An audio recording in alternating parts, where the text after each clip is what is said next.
Welcome back, everybody. We've basically come into a session that's just about to go down in the Freaky Dig Circus Top. During our last session, the party made their way through the woodland area after completing the Temple of Borson, met some obstructions along the way, and came across the showground, the fairground for Freaky Dig Circus, which they've known about, I believe, since Luskan, possibly, or Daggerford even. At least Luskan, and then they finally came across the showgrounds. So with that there, the party, I'll bring this on to the next page in Roll 20. Everybody can move that around as much as they want. I've just put the party into the picture for now, just with the main approximate pictures or locations that we had during the session. Can you see that okay? Yes. Yeah. Including Tommy hiding behind the Strongman as part of his performative tour. Claude keeping an eye on him while he's Rowan, Tobin, Porter over by the snack stands and stimulating as well Tuggle's, Bo, and Tell's investigation of the site of the Freaky Deek Circus. As the party had several mini adventures along the way, including showboating at a knife throwing stand, successfully destroying the Strongman challenge, as well as basically taking in the spectacle of the local flea circus, the circus within a circus, circusception, as it came to be known. The party had decided showtime was starting, and they had came into the center circle of the Freaky Deek Circus, and they'd watched many performances along the way. They'd seen trapeze artists and strongmen and knife throwers and the ringleader himself, Deacon Alder, at the stage with his pet tiger. And the main event of that evening was a massive black bear that was seemingly just enjoying life as far as Deacon Alder was concerned on his little tricycle, making his way around the center circle, and the crowd were going crazy. But there was a weird energy in the audience. There were some people, even though they were cheering and laughing, they were also yelling at the same time, or people getting almost frantically excited in amongst different individuals. I'm sorry, I'm just seeing the tail in front of and with that, however, one member of the party did not enjoy this spectacle, and we finished off our last session with Tuggles, of all people, rising from his seat and just proclaiming to the entire shocked audience that he would like to rage. And that brings us into the big top, the ring itself for our party. Everybody's in our seats here, and we can see everybody at the bottom of the screen. Deacon Alder himself is up at the top of the entranceway at the furthest end of the stage, away from the party. It's mainly sort of amphitheater style. There's a few seats up near the top, but most of them are sort of circled around from the main entrance out towards the side. And we can see a couple of attractions in the center ring. We can see our strongman, we can see our clown, we can see our knife thrower, we can see the tiger, and we can see a despondent black bear chained up at the side of the stage. Upon hearing that I would like to rage, Deacon Alder, ever the showman that he is, immediately stands and goes, "Yes, everybody, we want you to feel part of the act. We love to, create emotional moments for our audience." And you can tell he's just kind of improvising this at the moment. But everybody, the crowd are looking around. They don't know. They've seen so many wondrous things tonight. They don't know what's part of the show. They don't know what's staged, what's planned, what's erratic at that moment in time. Tuggles, what do you want to do? Well, I have raged. And I would like to do some math. Hold on. Okay. Okay. That Okay. doesn't sound like they go together. Okay. He's All possessed. right. I'm going to angrily do math. All right. That does sound like me, honestly. That's how mistakes happen. Can I have 40 feet of movement speed, and it looks like based on these calculations from the closest possible point I can weasel myself in, it looks like I'm about 60 feet, maybe 55 feet from the bear. Yeah. Yeah. All right. Well, I would like to use all of my movement to get as close as possible to said bear. Okay. Fantastic. At that moment, basically, we're gonna roll for initiative because Oh yeah. don't worry, no, you can do it because you've basically almost got the surprise in that you've just seen this, you've reacted, you bolted. Nobody is going to be able to stop you. You're kind of like the juggernaut at this point. You just decided to sprint, and you've sprinted. You've taken up the full 40 feet. Once you complete that 40 feet, then we're going to do initiative. Okay? So you can complete that movement. That's fine. Because everyone then is going to react to you in that moment in time. Okay, cool. Tuggles, so as it turns out, basically you have the initiative anyway, so you're right up at the top there. So what do you want to do now? I am angry, and I would like to approach. Okay, let's do some math again. Yeah, I can do that. I'm gonna approach the bear. I'm gonna position myself there. Yeah. And I am going to use my rageful totem warrior bear aspect ability, which gives me, while I'm raging, advantage on strength checks made to push, pull, lift, or break objects. And I'm going to advantageously make an attempt to use my axe and shatter the chain that is holding the bear. Classic. That will be Go for it. strength. Let's do that. And we'll do one. 19, 20, 20. So that's a 23, and then we'll try the advantage for the nat 20. Yep. Feral instinct. No, 23 to smash the 23. chain. So you basically rush up. The rest of the performers in the circle have no idea what's going on at the moment. Just this giant half orc has burst through the crowd.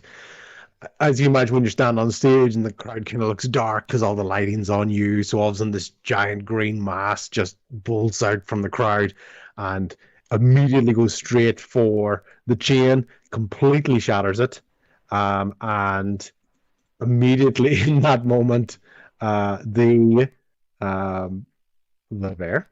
See, in that moment, the chain completely smashes. And the bear in that moment immediately stands up and looks at you and is raging and flying and smashes its paws onto the ground.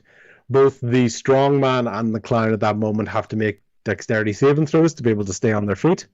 And both of them fail. They're not very dexterous characters, so they immediately go onto the ground. He's just smashed the ground, and the bear is automatically given that advantage. It just crushed the shock wave.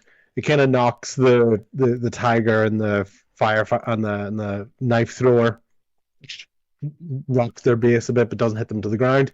So both the clown and the strongman have gone prone onto the ground. Okay, and this bear is now, and he's up and he's shaking, and part of the chain is still around his neck and flailing about, but he's not even feeling that at the moment. He's just going crazy with his newfound freedom. Okay. Tuggles, anything you want to do? Else? Would it... Okay. Let me think here. Okay. Would it be possible to do some kind of check? I want to grab the chain... The dramatic zoom. Yep. Grab the chain around its neck and kind of throw myself up. Can I mount the bear? Is that possible? Wait, so you freed the bear, and now you want to enslave the bear? Well, I would. It's a very, very cool one. It's a little bit too much for like a bonus action. Okay. But you know, you could see if I'm gonna say it's a little bit too much for a bonus action reaction. Yeah, I think it's awesome. But the smashing of the chain was your main action on that one. Okay. Then I will. I think I use 15 feet to get the rest of the way to the bear, so I should have 25 left. Yep. I will make my way this direction. To right. Oh yeah. All right. And that's where I will end my turn. Okay, fantastic. So you just run past the strong man that's on the ground, and you've bolted your way there. Okay, fantastic. So the next one in the initiative was the clown. So the clown has gotten up onto his feet, so he's used half his movement to be able to stand up. Okay, and he's going to focus immediately on you. You've kind of set up, you've stormed the stage, and you can see from he's got almost like bowling pins he's been using for juggling, but these are, as you can see, they're quite heavy, or at least the way he's been throwing them. That's in practice. He's very muscular underneath his clown suit. It's not as padded as you would sort of want it to be. It's quite filled out. Okay, and you can just see him. He's going to take 4 throws at you with those bowling pins, and just thump, thump, thump, thump, right at you as you're running. And he's going to hit you for, okay, so it's going to be a 21, a 19, a 22, and a 12. How many of them hit? Or 3 will hit. 3 will hit. Okay, fantastic. And 3 will hit, so that's going to be for 8 points, 4 points, and 6 points. So we've got 18 points of damage there, just as you feel 4 bowling pins, bunk, bunk, bunk, bunk, bunk. Even though you're running in that direction away from him. Okay. Okay. 8, 4, 6. Okay. I Yeah. do, just as a note, take half damage due to the rage. Yeah, that's fine. You can track that. That's fine. Yeah. Okay, and he's not going to have enough movement. He's going to rush. His first instinct is actually going to be to try to grab the chain of the bear, but he used up half his movement getting up, so he's going to move a little bit closer to the bear. Okay, so that's that. The next movement was the tiger. So the tiger's movement, and he is basically going to, how many? He's got exactly 20 feet to get there. To use, he's going to do a charge attack, right? So he's got a 20-foot run up to get to you. So he's basically going to run to try to tackle you, try to pin you to the ground. Okay, so just let me get my metrics here. Okay, can you do a strength saving throw for me, please? Yes, I can. That will be an 18. Okay, fantastic. Basically, this tiger charges into you, and as you can imagine, this tiger, the sheer size of it, is used to this jump landing and pinning its target to the ground. It hits you just like a brick wall, like you are a brick wall. Okay, so it hits you, and it's almost like a weird sort of headbutt. It does tackle into you. It slows your movement for that time, as it also kind of scratches at your legs. Okay, so you're going to lose 10 feet of movement on your next turn with that slow, but you're not going to be pinned to the ground, so you're not prone, okay, which would have happened with that. And then it's going to jump in with a bite and a claw attack on that. And with the tiger, that's going to be a 21 and a 14. The 21 will hit. Okay, 21 will hit. So the 21 hit is basically the bite. So it's jumping at you and it bites on your thigh. Okay, so it's going to give you that is 15 points of damage onto your leg, and you're going to have 10 feet less movement on your next turn. Okay, so basically you've got this tiger that's like on your giant half-orc leg. Okay, and let's imagine whenever it's your turn next, that 10 feet of movement you're going to lose is basically you kind of shaking it off. Gotcha. Okay, so that's why you can have less movement. It's not necessarily you're not necessarily because you are raging, so you'd be able to kind of work through that pain. So we'll narratively do it as you're almost shaking him off your leg. Okay, because he's not going to hold you down. We've already proved even with the pounds, he's not going to tackle you down. So he's just slowed your movement, depending on what you want to do next. Okay, sounds good. You're a big chew toy for the kitty. yeah.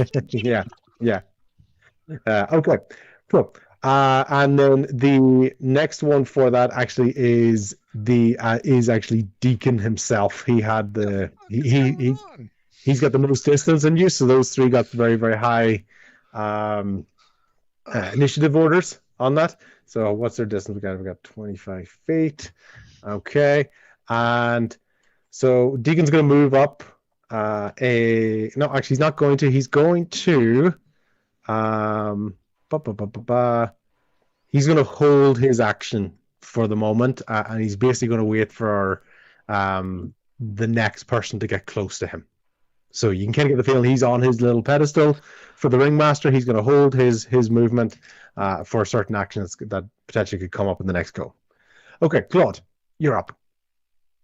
You've basically just seen this, like in this almost like 6 seconds of movement, you've just seen from a bear performing on a tricycle to Tuggle storming the stage, a clown pinging him with weighted bowling pins, a tiger launched and jumped on and grabbed him, the bear was being released and did a shockwave through it.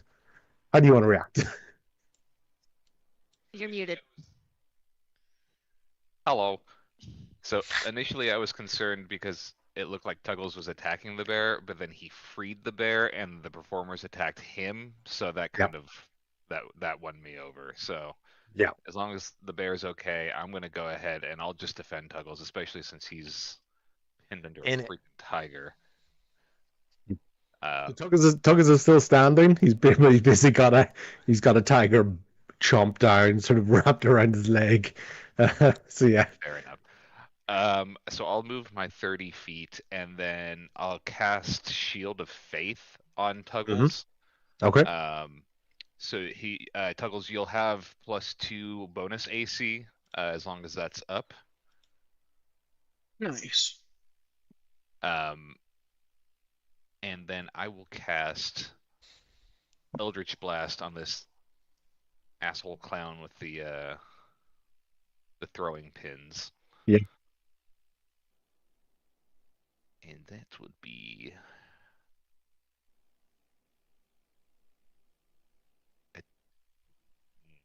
13 to hit. Yeah, no, that's not going to hit. So what was it you tried to hit him with? Sorry. Eldritch Blast. Eldritch Blast. So Whoops. the clown at that moment basically dodges your attack, and he looks at you, and you can see really, really mockingly, he's just going, "That makes Puddles sad. Oh my goodness, this isn't a crowd interaction moment." If I didn't want to kill him before, I do now. You're gonna die, clown. Anything else? Anything else? You've got any other actions to do? I just want to mark something on. I'm trying to put like a radius on myself. Yeah. I don't know if I can make it stick, but within 10 feet of me, if you're standing within 10 feet of me, you get +5 to all your saving throws. So if anybody is worried about being targeted, stand near me, and there's a good chance you will succeed. Nice. Good chance. Okay. And Todd, anything else for you? Nope, I'm good. Okay. Tell, you're up. Okay, so I was wondering if I could talk to the bear in the middle of this and kind of focus his attacks on the clown. Is that allowed? I have a high animal handling. You can. It's the classic DM thing. You can always try. Okay. So I'm gonna roll to try and speak with the bear. I wanna talk with the bear. Give me your best bear language. Roar, roar, roar. Cool. Now give me a roll. See how well it translates. Let's see. I got a 19. Excellent. Tuggles, how good do you think his bear was? Picked up every word. Yeah, it was good. Every word. That is clear as day. Clearest bear language we've heard. It probably in the longest time. Probably the most people in the circus have. Are you from South Grizz? Do I recognize that accent? As he's under the tiger. Grew up in the woods, so I picked up a little bit. A little bit of bear. Okay, fantastic. So yeah, so bear hears you. He's flailing about with the chain. He was trying to like almost kind of grab the chain off.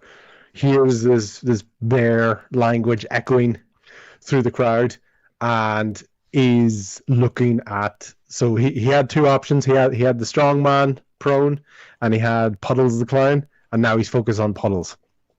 Whenever it's his turn. Cool. What do you want to do in terms of any actions or? So I think I want to cast. Let me see.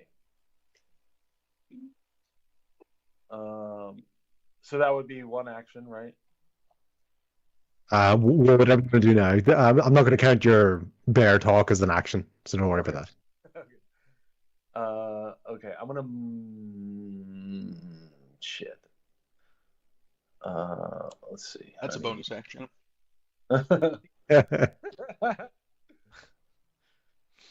I want to get close enough to where I can cast Bane on the tiger, strongman, and the clown. But I think I can only get close enough. Let's see. I can only get close enough without getting attacked. Maybe like right there. Okay. I should be able to cast Bane. So I move up a little bit to where I can see the tiger, strongman, and clown. Where I'm at now. Can you see me? Doing the circle, I can see it beside the knife thrower. Yes. And I want to cast Bane on those three. Okay. Is that you doing the circle? Because I'm just trying to see if you're trying to do a. Okay, cool. Do you want to do it near? So the strongman is the one beside the bear, by the way. You've got the clown. You've got that's the strongman, and then you've got Tuggles, the tiger, and so you can probably do the circle there. Is probably going to fit in. I can't remember how to do this. That's okay. I think they're pretty close anyway. Yeah, I think I get. It says it's within 30 feet, and I can hit 3 targets. Yeah. 30. Yeah, that looks good. There you go. Yeah. Oh, okay. I can probably stick. Yeah. Thank you. Okay. And then, you know what Bane does? Should I read that out for everybody? I'll take your advice on Bane. Okay, I'm gonna cast it. I'm never quite sure if it's like maybe something changed when you got to level 8 or there was an additional feat or something that you had into it. So whatever the tell version of Bane is, I'm happy to hear it. Okay. Insta kill on any enemy. So yeah, I'll cast Bane on the tiger, strongman, clown, and then Claude put it in there what it does. Sorry.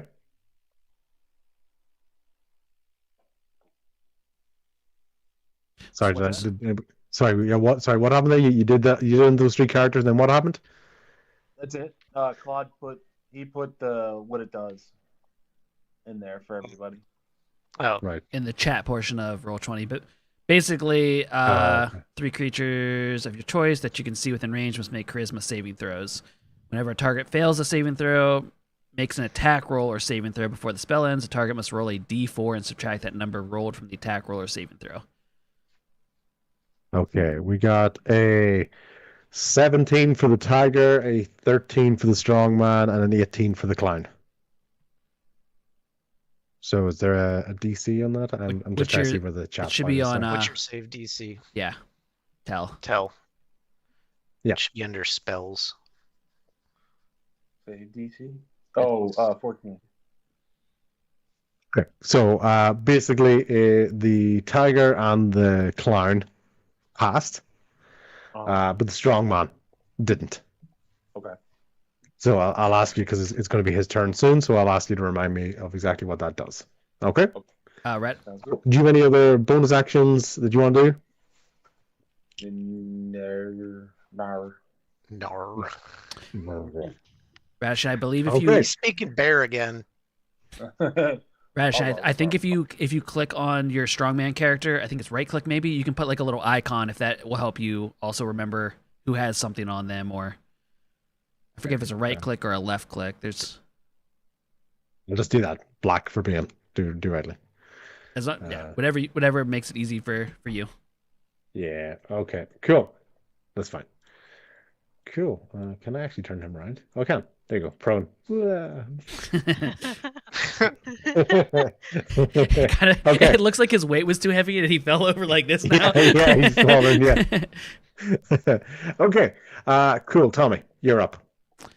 Okay. Can I do I would like to do a little perception check of the crowd if people have freaked out and started running because of the bear, or if everyone thinks it's part of the show and is just everyone's straight chilling. Yeah, this actually works very well because just of where you are in the initiative order compared to the crowd. This crowd are about to panic. They are right at the point of just running amok, getting out of there. When you do look at the crowd, though, can you give me a perception, what your Yep. score on the perception is? It was But you can definitely see that something's about, like this crowd is about. They know not all of the, like if this is part of the show, it's not a show they feel safe at anymore. All right. It's a 10. Yeah, okay, so you pretty much want it. So that's probably the main thing you can do. When you kind of look in very briefly, your eyes are dotting across. There's a lot of things to try to keep an eye on, especially in front of you in the ring. You can see that mixture of people in the crowd, and some people are getting really, really pent up. What's going on?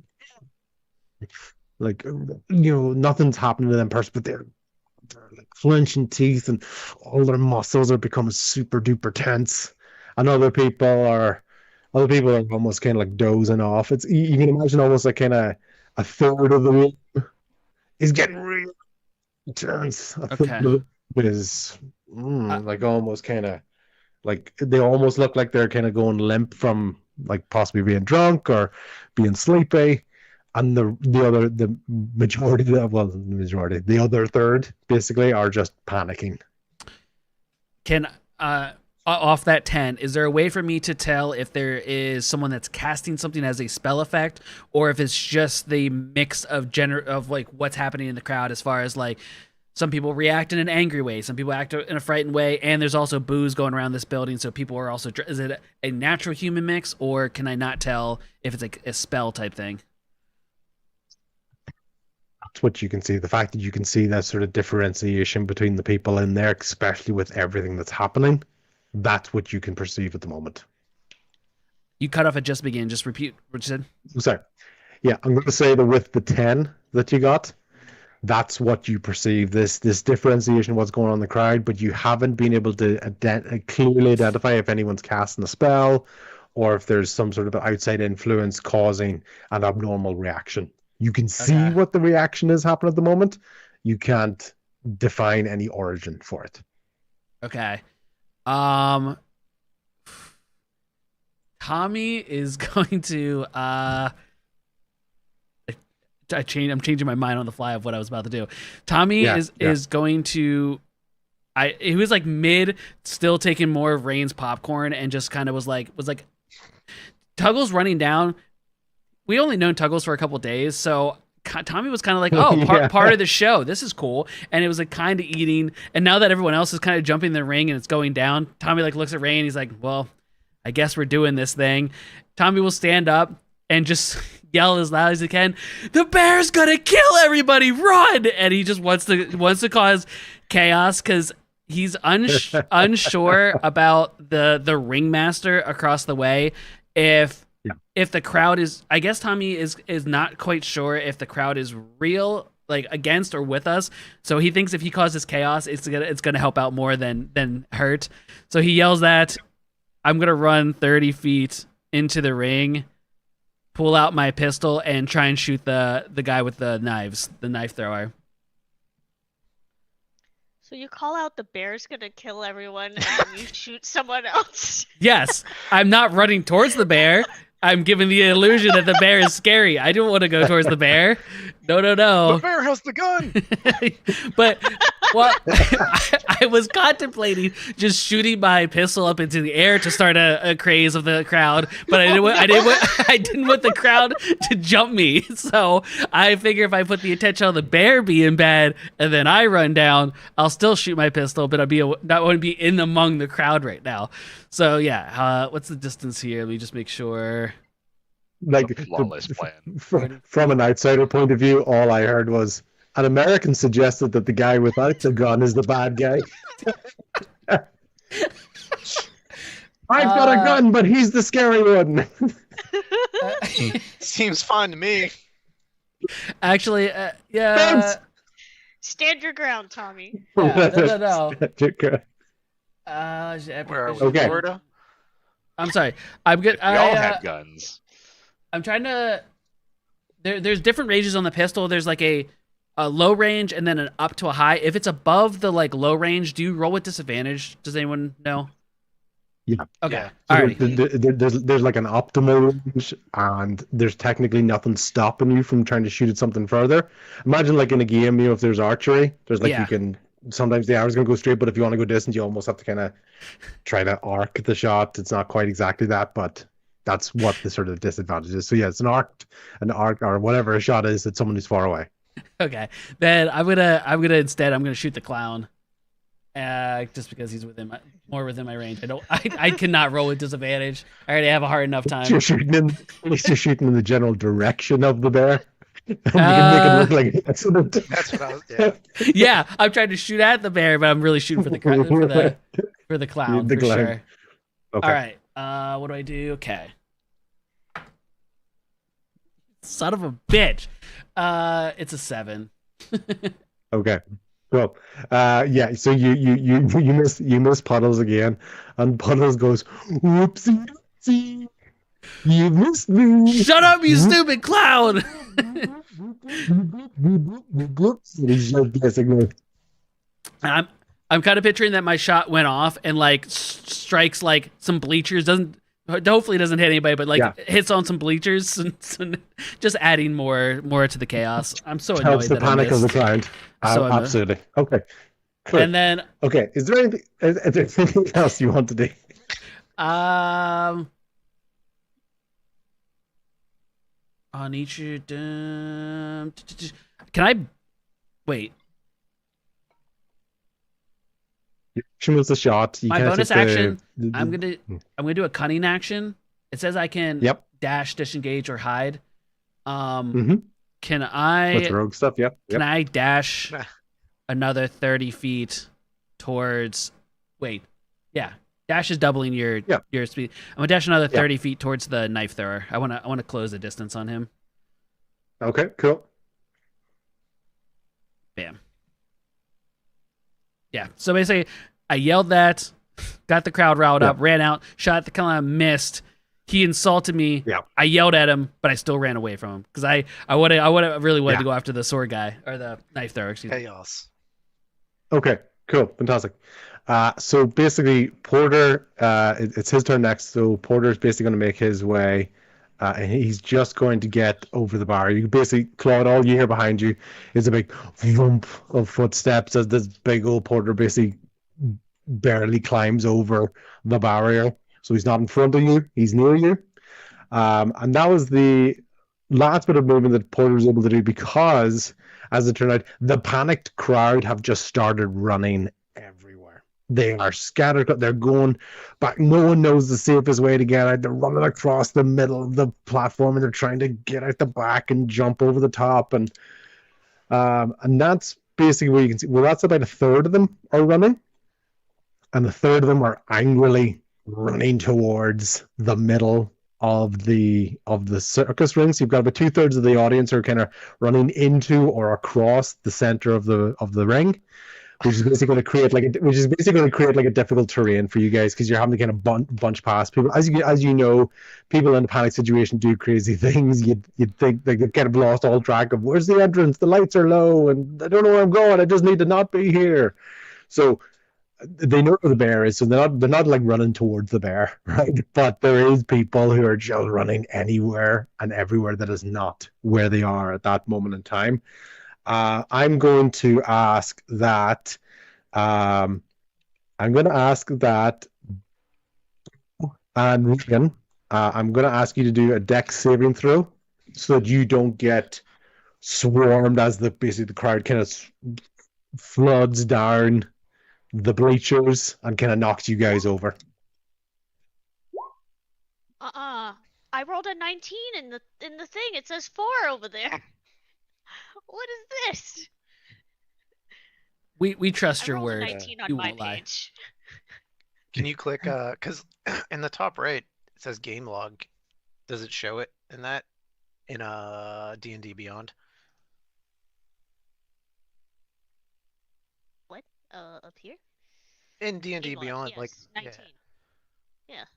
Yeah, no, I'm fine with going with that. Don't worry about that. I'll take it on what you're. So basically, you basically haven't got knocked over, right? So people are kind of running past you and everything is going along. You think some people are hitting past you, kind of knocking you or shoving you as you go along.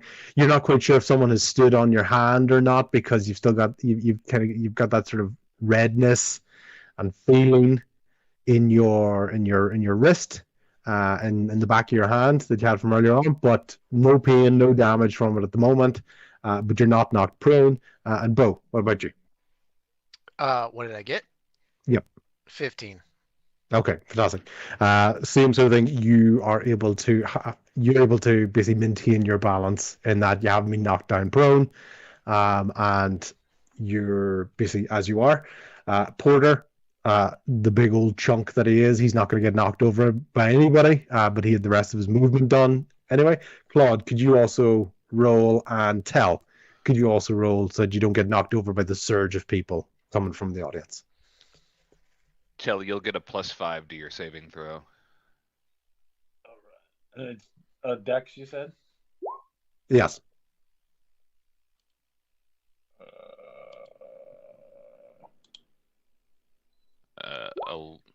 It says 24. I rolled an 11.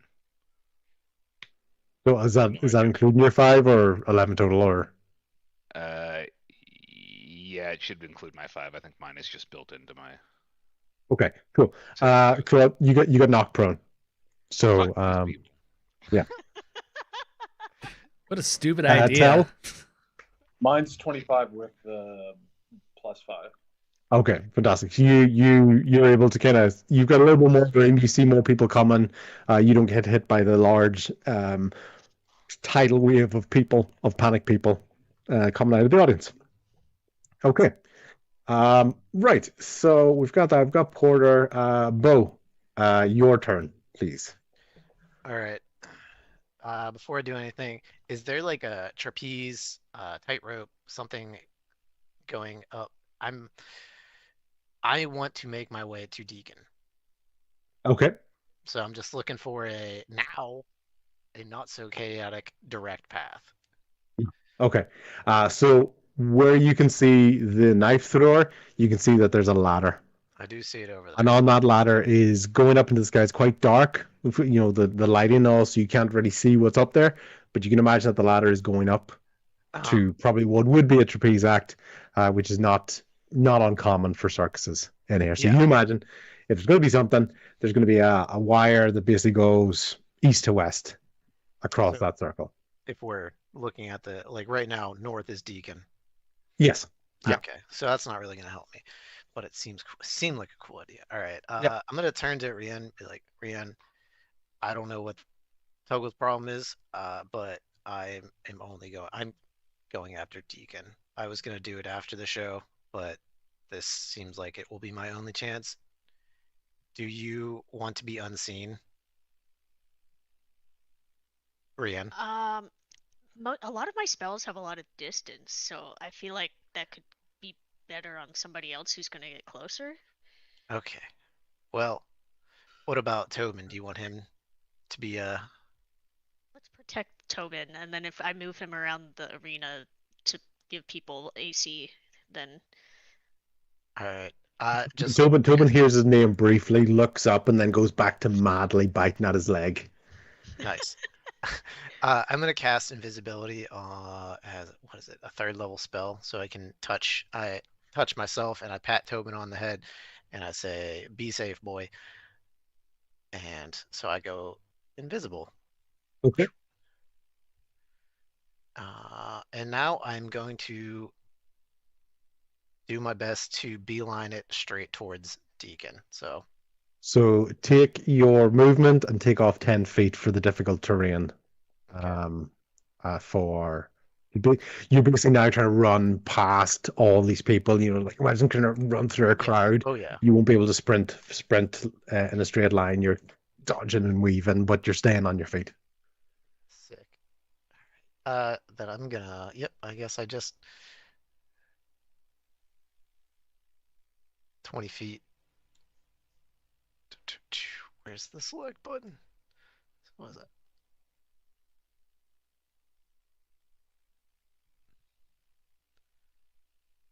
All right. Okay. Didn't get far. I don't know. I don't have anything else. That's it for me. Okay. Yeah. Tommy, you're not quite close enough yet to cause any sort of opportunity attack on the knife thrower. So what he's doing is he's basically making a bit of a beeline, slightly in front of Deacon, but as you can see, it's also, as far as he's concerned, he's going multiple targets, and he's basically seeing 3 people, all very, very close to each other, including Claude on the ground.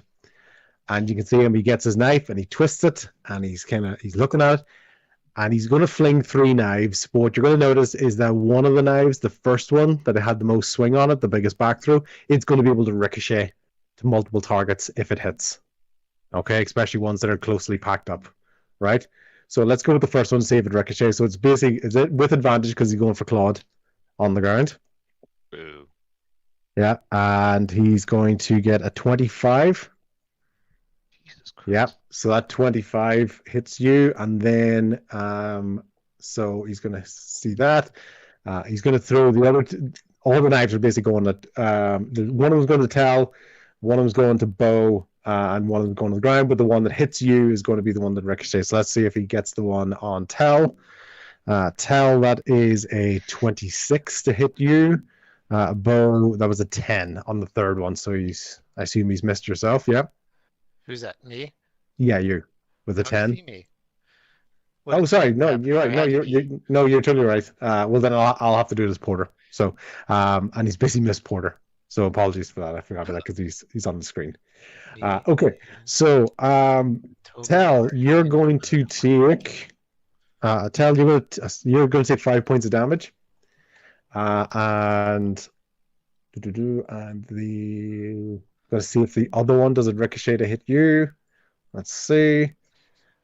That's a 16 to hit. Does a 16 hit you? My armor class is 16. What's the deal when it's a tie? Yeah, so it matches. So it matches, so it is a hit. Yeah. So have to get at least 16. I don't want it to beat 16. And so the first one basically almost kind of grazed you as you kind of saw it coming. The other one you didn't see coming because it was the ricochet shot off of Claude, and that's the one that got you a little bit harder. So the first one got you for 5 points of damage. The second one got you for 8 points of damage. So you've taken 13 points of damage from those 2 shots.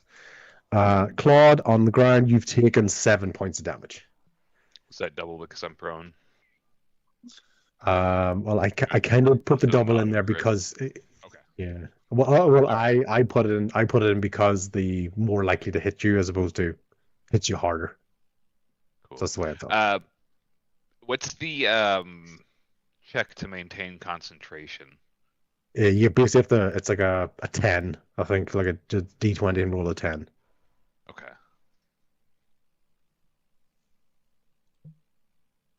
Ten or above. 20. So you're able to. So you've taken a hit. It was more of an impact because it kind of hit off you, and then you saw the knife just shoot off in the direction of Tell, and actually scratch into him. But you've been able to maintain concentration on your spell. Okay. Cool. And that's speaking of that, and okay, and our strongman. So our strongman is now up. He's going to get up. He's still got Bane on him at the moment. He's got a big old dumbbell. So basically, anyone who's kind of been to the circus has more likely got the belief that this is a fake dumbbell. Okay, to make him look strong. As he swings this around and the wind just pushes people as it goes flying past, you realize this thing is not fake. This is solid metal. And it is Basically, he is going to go for his pride got the better of him. So he wants to go up against the biggest guy on this thing. So he sees Tuggles being chomped down by Ember, the tiger. And he's going to rock up. Only has to do 10 feet of movement to get there. And he's going to basically swing this big, massive club at you, Tuggles. And he is going to hit you. That's a 25 to hit. 20. Minus. You'd have to roll a d4 and subtract the number rolled on the attack roll. Cool. -1, so 24 to hit. Oh. Shit. That makes it look like I set it up, but I just says it's a d4. I'd be that guy, but I wouldn't be me if I wasn't that guy. I think he gets advantage also on account of the tiger. Oh, okay. Thank you very much for that. No, we didn't improve it, but thank you. Yeah, so basically, Tuggles from behind, you've got this tiger chomping down onto your leg. You're trying to make a beeline, what seemingly probably in the direction of Deacon. And you just feel this massive club across the back of your shoulders, the back of your neck, smacking you down. Can you give me a strength saving throw, please, to prevent yourself from being knocked prone? Yes, I can. Saving throw strength.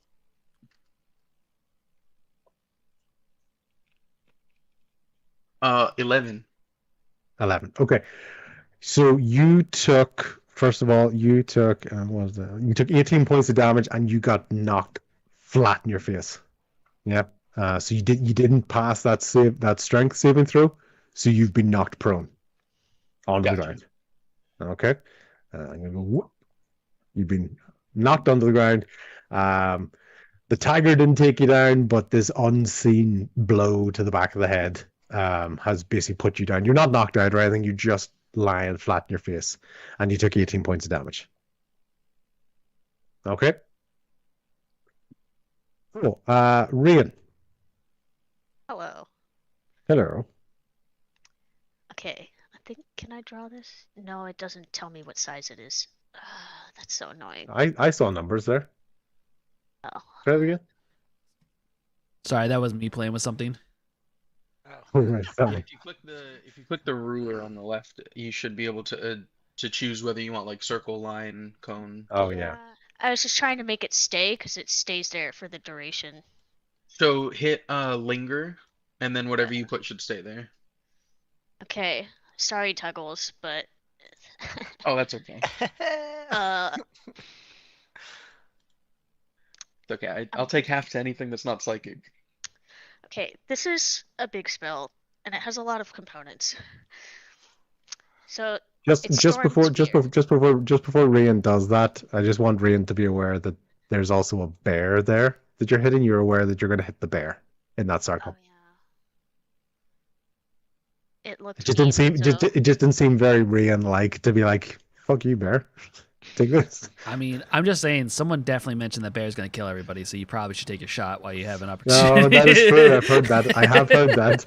So, yeah. I don't know who shot at the craziness, Alpha. Whoa. My computer just. You could did probably get the something strongman. Like if that was tweaked, you could probably get the strongman as well as Deacon.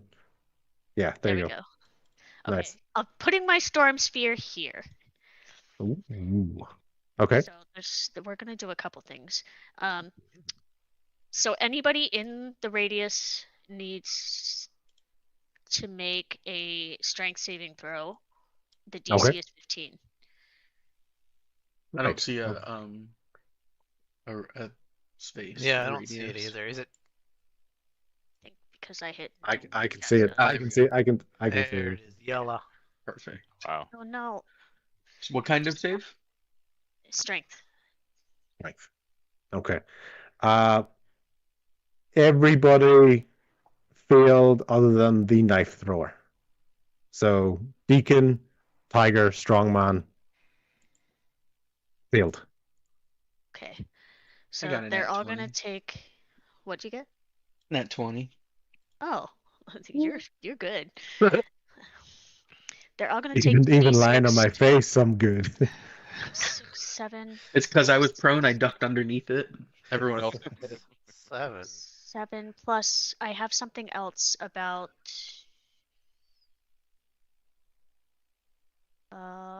Whenever I cast lightning, I get plus something. Why isn't it showing? I don't know where it is. Probably under features and traits. Oh, then I add +4. So 7 plus 4 to 11. everybody. Cool. Okay. Fantastic. Do I take no damage or just half with passing? You take no damage because you succeeded on the strength. Yeah. Okay. Also, so because this is the first time I've used this, if you go in this sphere from now until it goes away, which it's up for 1 minute, Yep. it's like rocky terrain pretty much, and then if you end your turn inside of the sphere on my next turn, you will, or when you end your turn in there, you will take damage. Okay. So don't stand in there and stay there if you don't want to get hit. Now I'm also going to do the same thing, or I'm going to use the bonus action with this spell and do a lightning ranged attack on the ringmaster dude. Yep. So let me roll. That's 17 to hit. That's gonna hit. Okay, so now that does 4d6 damage. Did you say 46 damage? 4d6. 4d6. Oh. Yeah. 40d6. 4d6. 6, 7, 8, 9. Because I have a thing that my ones can be counted as twos. Okay, Yep. 3, 4, 5, 6, 7, 8, 9 plus 4. 9 plus 4, 13. 13. Okay. Sorcerer, Fantastic. pop it off. Yeah. Okay. So and- Deacon at that moment gets hit, and he goes like, "I am a professional here." People like, "What is happening?" You know, do you not like bears? Are bears not a popular attraction in this part of the world? Damn it! At this moment, he has no idea what the hell is going on. He was just doing another performance, and everybody just went, "Fuck you." See, in particular, just fuck you. All right. So Deacon's done nothing other than run a perfectly legitimate, as far as he's concerned, entertainment business, and he is being thunderstruck and having his axe being attacked by by people. Okay, fantastic. Anything else you want to do, Rian? Any bonus actions? that was my bonus action as part of that in that spell, but I am gonna move Tobin. Oh, sorry. That's one of the things. Which was your bonus action?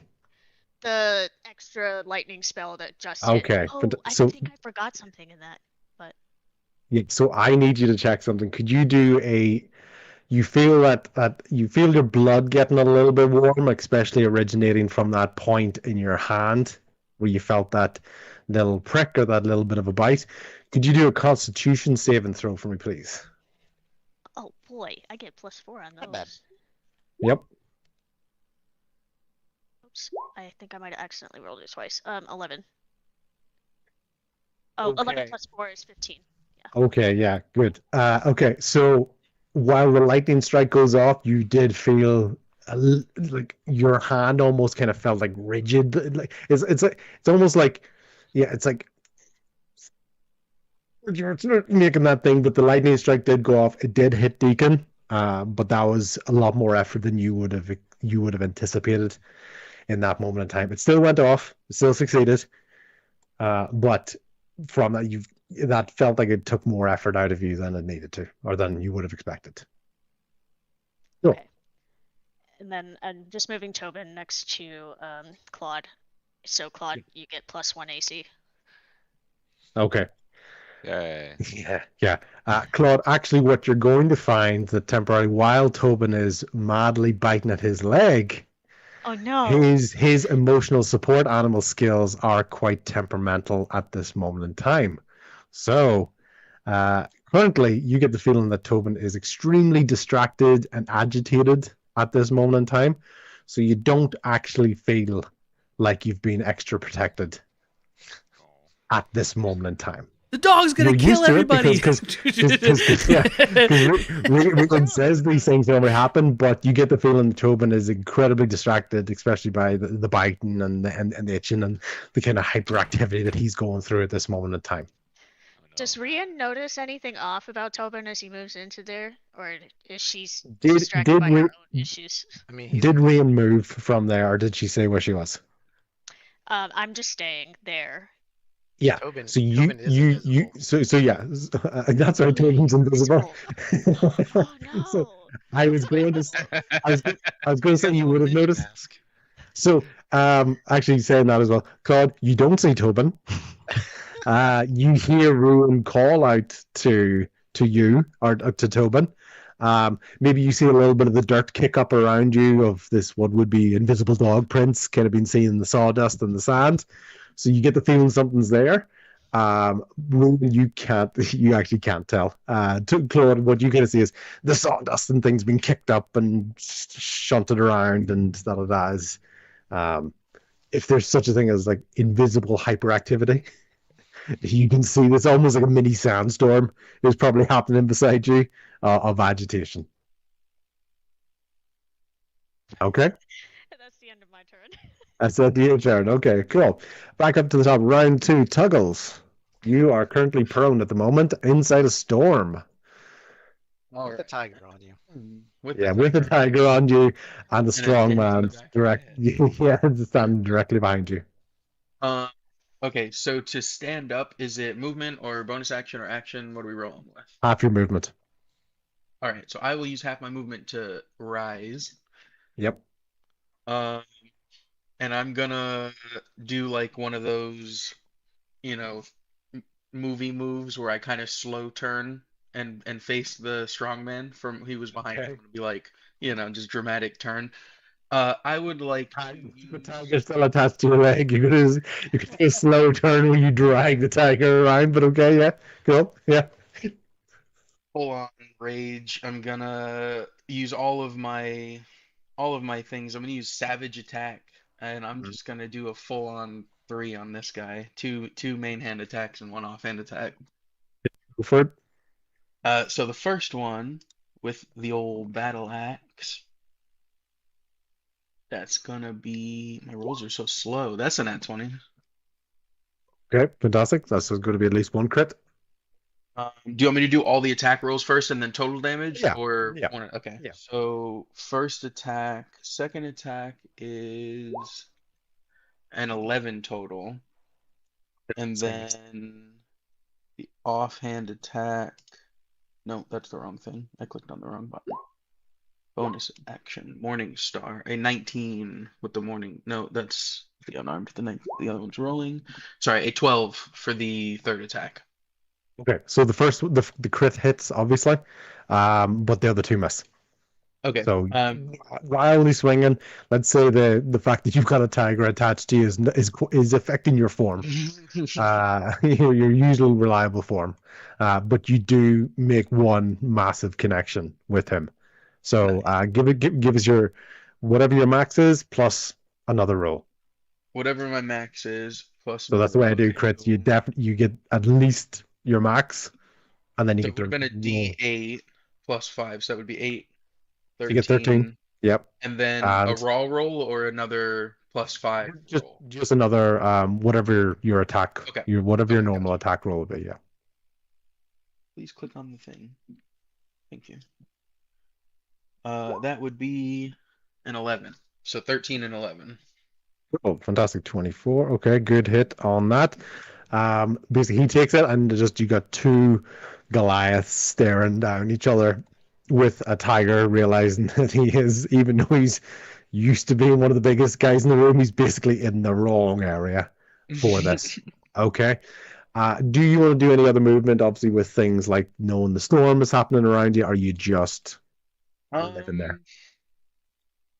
I've got 20 feet of movement, and if I try to move away, yeah, opportunity attack from the showman, and you have to contest. You've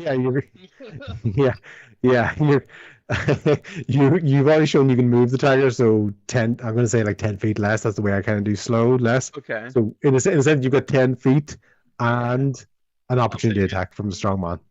I'll take it. Okay. It's a good deal. I take that deal. I'll move 10 I'm up. taking into account the difficult terrain. Yeah, I would. Alright, I don't want to be that guy either. But Difficult terrain, so I get 5. All right, I'll Hey, what just about move the to that. crowd? Is there a crowd still running through there? yeah, what's No, triple not disadvantage at that on side, movement? not outside of the action. So, yeah. Uh, So you're running through a storm. You've got a tiger attached to your leg. Are you actually going to do the 5 feet? yeah, no, you know what? I am just for character reasons. Yeah. Yeah. I'm gonna do Okay. it.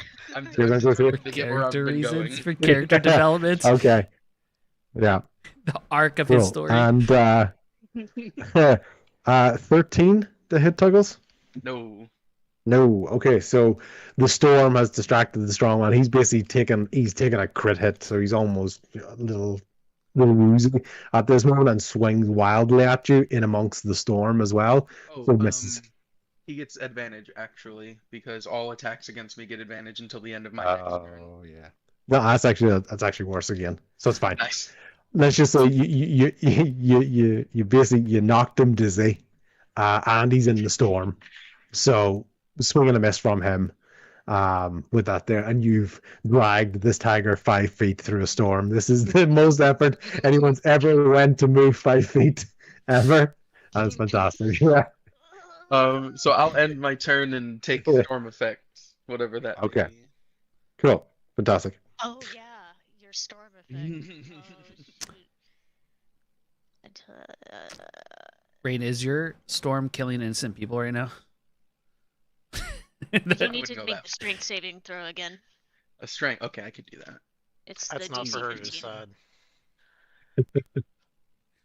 215. That is a unnatural 20. Oh, Okay. Okay. Natural. See, it's not hurting Tuggles at all. I put it in the spot where our tank was, and we're good. Just how I My planned rubber boots. it. Did you call it out Okay. to let everyone else know about not going into the storm? Because if you haven't said it, I mean, I think if you see lightning in a ball that's 20 So- feet across, can you describe it? What does it look like? cautionary. Because I have this like It's image like in a my head, giant but what does it Scepter look like? coil. Do you know when Aang is in the ball of ice in Avatar at the beginning, and he Mhm. like, Uh-huh. but this is all lightning. Oh, okay. So if you walk into that, you deserve to get hit. Hey, if Deacon's in it, I'm going. Who says I was gonna Going walk? It's also really loud and crackly because you do, if you're within 30 feet of the spear, you get disadvantage on perception checks when you're trying to hear stuff. So it's super loud. Is there Man, anything good about this? you're definitely gonna make the crowd run. That's stupid. Why would you make the crowd run around with a big like... I mean, look at how much of the crowd is in it.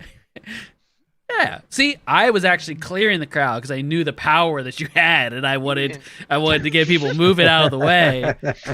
Smart idea. Right. Okay. So before we move on, Claude, Puddles.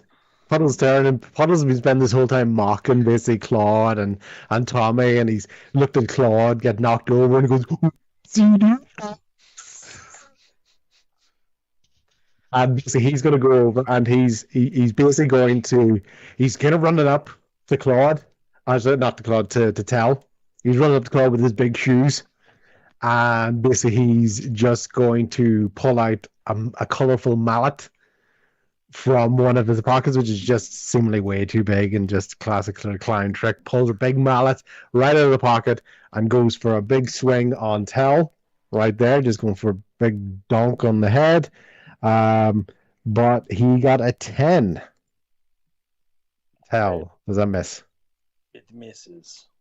This is so big old comical swing, and the mud kind of got stuck on his pocket as he was trying to pull it out, and just a rash swing and hits the ground beside you and doesn't make any other contact with you at that moment in time.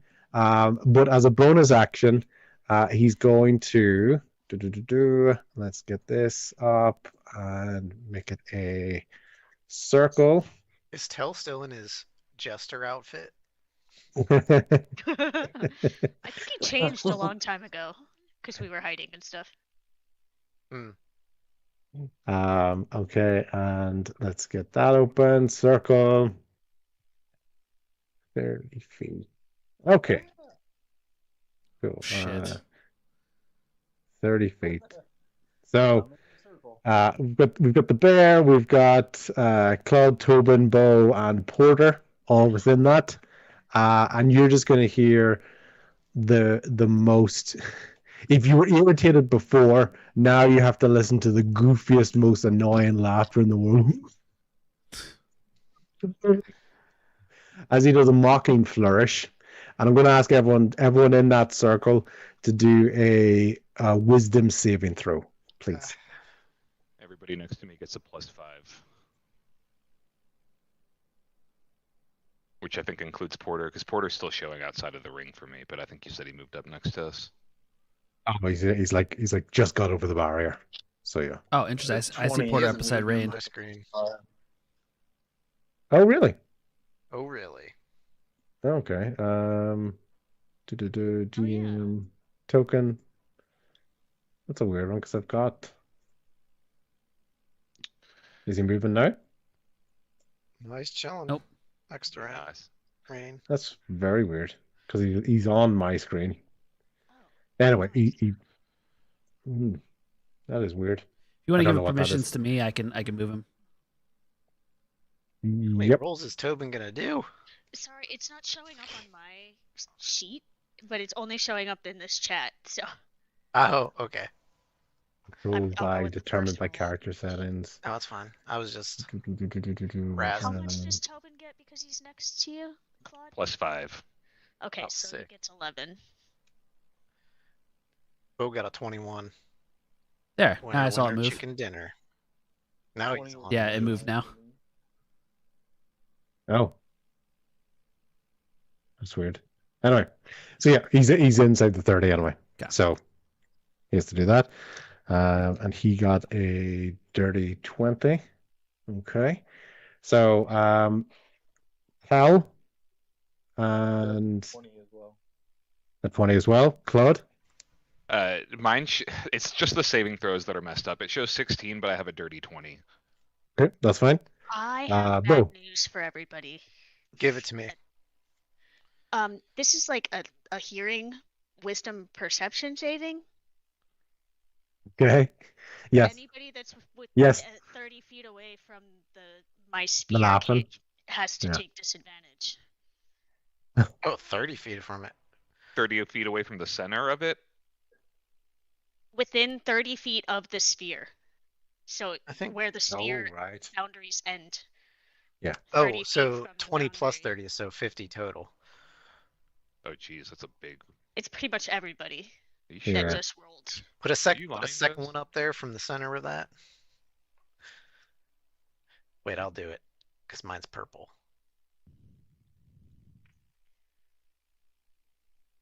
How do I?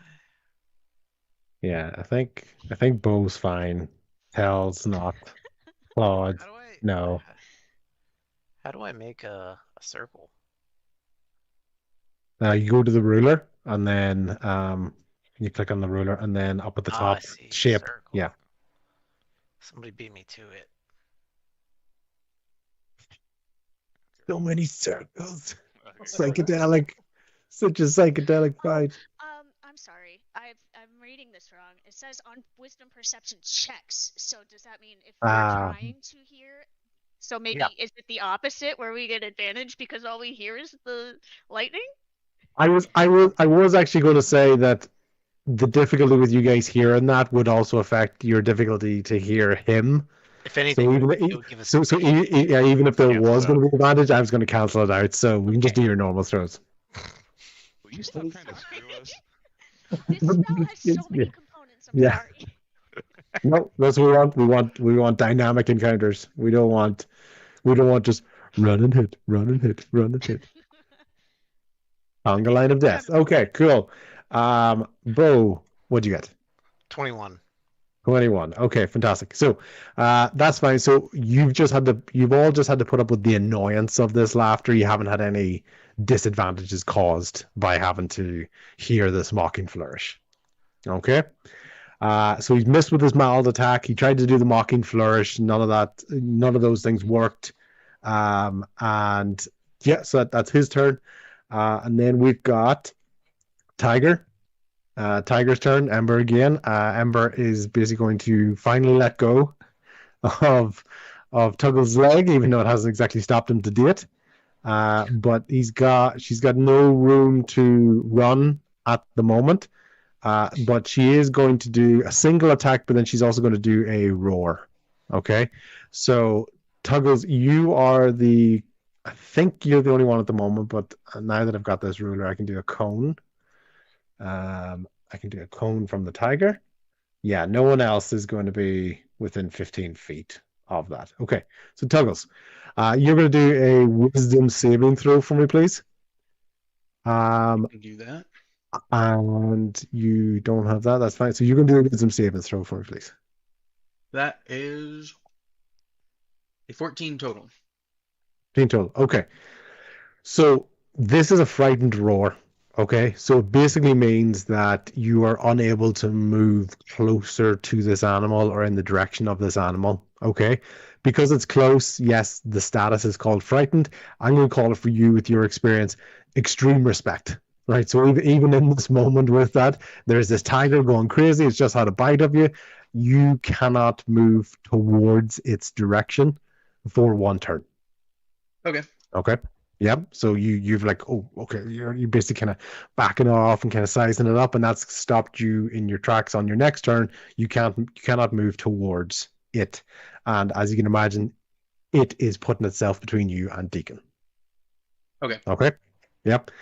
So because he did that, instead of the multi-attack, he's just going to go for another normal attack on yourself, this time with the claw, and he's going to do a 15 to hit. That does not hit, but he does get advantage. Does get advantage. Thank you very much. Very honest. Even worse again. So every time you've given me that advantage, it's been worse, but thank you very much. That's the karma kicking in. That's yeah. Relatable. So it does a massive roar at you, and you can tell it's slightly panicked and threatened and knows that you're a real threat, and it does a massive roar that swings at you with the claw. Doesn't hit you with the claw, but you're keeping your distance from it at the moment. You're not making your way towards it at this time. Okay. Is the tiger still within melee range, or did it like disengage from melee range? Okay, no, so if I just hypothetically were to attack it, I would still be allowed to. Yes, you're just not moving towards it. Yeah. Gotcha. Okay. Yeah, because it was right there. It didn't move away. It didn't give you an opportunity to attack. Gotcha. It's just like face to face. Slash. Doesn't hit. Okay. In that moment, so we've got now Deacon. So is that the end of the tiger's turn? Yes. Oh yes, damage. Strength. Okay, that is a miss on that. How much damage does it take? It's 2d6 plus 4. Give me that 2d6 plus 4, please.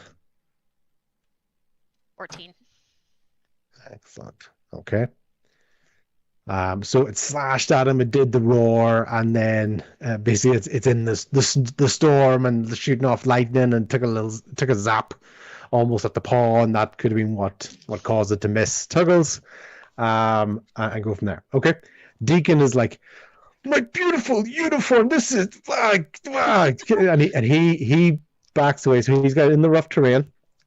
So he's basically climbing up onto a platform that's at the back. So he is outside of that range at the moment, because you can see he's got a lot of movement. He can see the sort of edge of it. So I know it doesn't quite work in the picture. I just don't want to put him up in the roof, right? But he's basically up on top of this raised platform area, which you can kind of see is close to the sort of the curtains at the back of the room. And at that moment, he is going to stand there, and he's going to just watch the area at the moment. He has a whip, and when you see it, you can hear of the whip, and you can see it shimmering as it goes through the sky, but there's only a certain distance on that, so that's why he's not getting up into the combat. He's not getting very interactive with that, so he's maintaining his distance at this moment in time on top of the platform. And you can see him basically, he's almost kind of doing rally calls. He's like, they're here to take everything we've built. Let's show these intruders we're a family, people. We're a family. Anyone can hear it. He's just kind of coming up with any old phrase that he can to try to inspire anybody that's around him. that's on the team. Okay. That's Puddles, that's the Tiger, that's Deacon, and Claude. You're up. Yay! Can I stand up? Stand up. That's half my movement. Half your movement, yeah. So, and then it's difficult terrain right now. Yes, with the Not for people. you. Yeah, what's going on with It- the, it- what's going on with the It crowd? is with the crowd. So for this turn, round 2, it's with the difficult terrain. Okay. It's so- starting to lighten up a little bit. You know, as you can see when you talked about the different thirds in the audience, most of the, let's call it the middle third, the standard third, they're getting out of dodge as quick as they possibly can. But it's still a little bit difficult terrain for you. So minus 10 feet movement, and you've used half of it to stand up. Okay. So I have 15 feet left to move, and then here's the question: can I make it in range? So can you see my arrow? Yeah, yes, I can see that. Yep. Can I make it within range to hit Puddles, or am I screwed here? No, I'm fine with that. You've basically you'd end up kind of in that square within sort of swinging range of that. Okay, so oops, that's Tobin. Sorry, Tobin, as you were. All right. So I'm gonna use. You just assume it's Tobin because Tobin's still invisible. So I just kind of like I stumbled on something, but yeah, okay. no, it's fine. I am going to use my Sacred Oath ability to cast Vow of Enmity as a bonus action on Puddles, which gives me advantage on attack rolls for a minute or until it is knocked unconscious. Okay. And then in casting that, like my verbal like cast is going to be, I'm going to fuck you up, clown, and that's going to cast the Vow of Enmity on him. And then I'm going to take my attacks with Oathbreaker. And I want to sort out the mechanics if you want to figure out. What's that? Don't you mean Legacy? Your blade? Remember your new blade name? Yeah. I haven't changed the name I haven't customized it yet. Yeah, that's okay. My Legacy blade. So when I originally put it into my inventory, I put it in as a greatsword, and I know it counts as either a longsword or a greatsword. Yeah. Because I want to wield it with my one shield. hand or two hands. So yeah, one hand or two hand basically. So yeah. Okay, so just because it's in here as a greatsword now, can I swing as greatsword damage, or do I need to swing as longsword damage? You have your shield up is the actual answer to that. If you do, it's short sword or whatever. So if you've got your shield and it's helping your AC, it's short. If it's two-handed and you don't have the shield, you don't have the AC bonus, it's longsword. You can choose to use it as a longsword. Okay, let me re-equip my longsword so I can roll with that die instead. Okay, so I have advantage, so I'm going to swing. I'll use my first swing. I'll roll twice for that. And that is a 10 and a 26. Oh, that's a nat 20 plus 6. Sick. Yeah, okay, fantastic. Okay. Yeah, so sorry, what was that roll for you in the nat 20? Was that the hit? Yes, the nat 20 was on the 2 hit. Yeah, okay, fantastic. Cool. So whatever your max is plus another roll. You just see Puddle's face at this moment as you rock. It goes, "Oh, fuck you up," and with the smite and all the energy goes. He's like, "Oh no, I'm in danger." All right, ignore the first damage roll because D&D Beyond is automatically applying a crit, so I'm just gonna get that out of the way. Right. So my max damage should be 9, 10, 11. Yep. And then I'm gonna roll my attack, which will be. All right, so. Here's just the total number. With the crit plus the attack, it's a combined number of 17 damage. 17. Okay, fantastic. So and then sorry, go ahead. Go ahead. No, go ahead. I was just going to do Puddles, so that's fine. Okay, I was going to do my second action or my second attack. Sorry. Roll with advantage. Did you give someone else a go? Shut up, clown. So that is a 9 and a 16 to hit. So does the 16 hit? 16 hits. Perfect. Okay. Does I the will 9 roll hit? damage.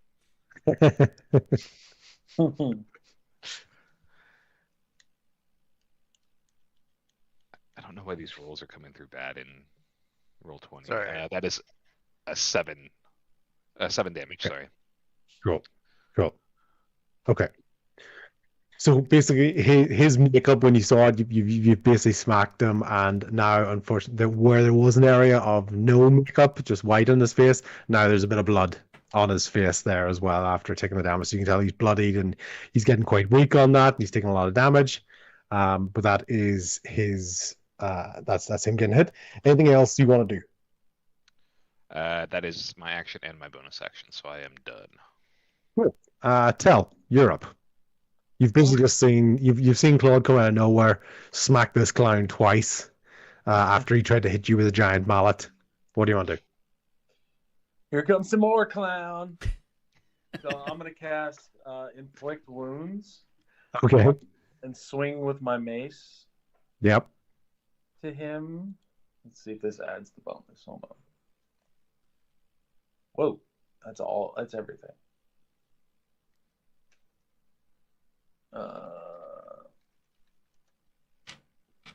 It looks like I rolled a 24 to hit. It rolled damage too, I think. Yeah, well, the 24 is going to hit. If that's the to hit one, then you tell me what the damage is. Because Storm is perfectly right. I don't look at the chat for the numbers, so so. Yeah, it rolled. I know he wasn't doing that to call me out. It's just I've got so many things open. It's literally just you tell me what the number is. 22 damage. It's 3d10 for 22 damage.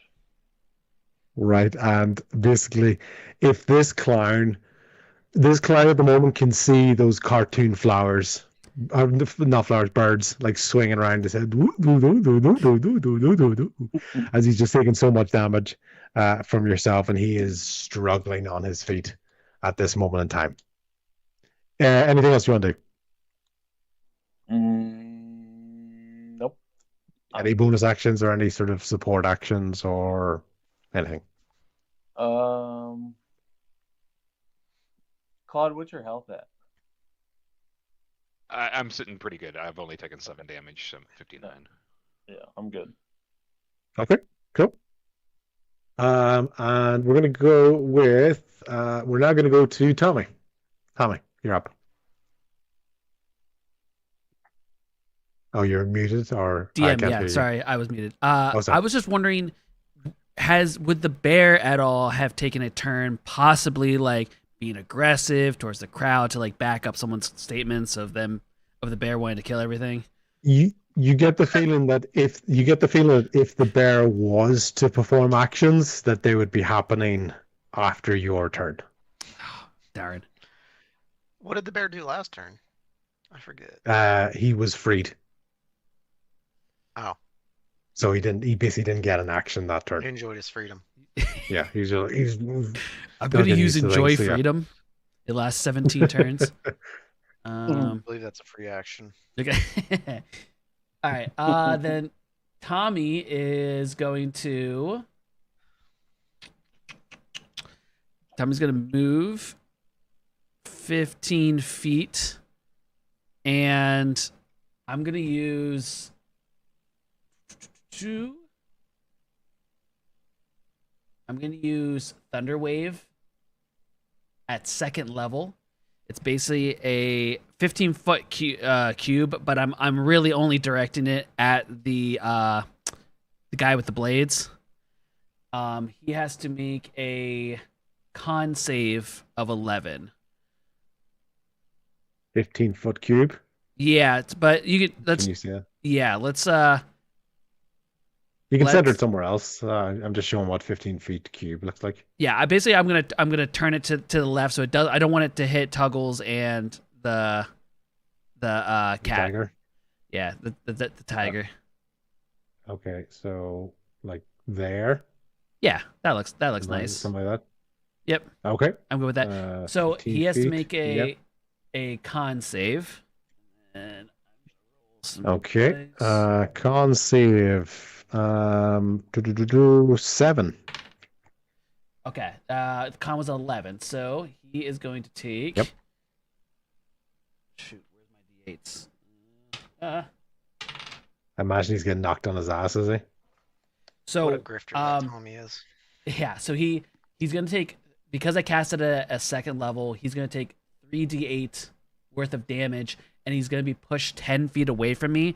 Basically, I'm pushing him up and away, kind of diagonally away from me, more into the center of the circle that Rain has already created. 10 feet.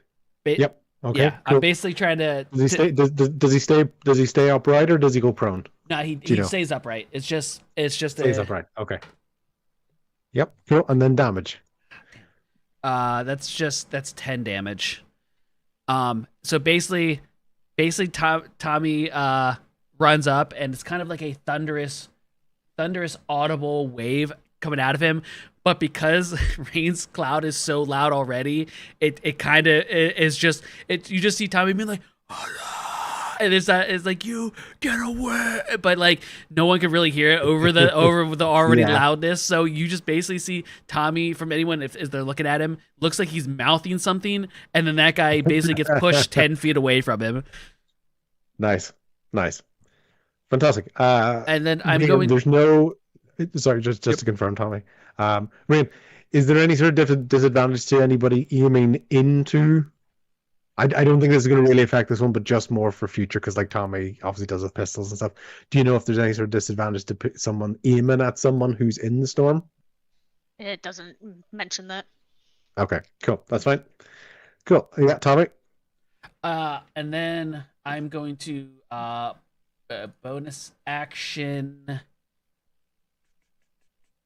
I'm on the edge of glory. I'm gonna stay right where I'm at, and I'm gonna end my turn. Okay. Try to hide. Yeah, actually, Okay. I mean, yeah. No, this is what I'm gonna do. I only went 15 feet. I'm gonna use my other 15 feet, and I want to try to bonus action hide by like almost diving over the other side of this little ring barrier. Yeah. Okay. Cool. Sorry, DM. I didn't mean to meta. I was just. No. You're right.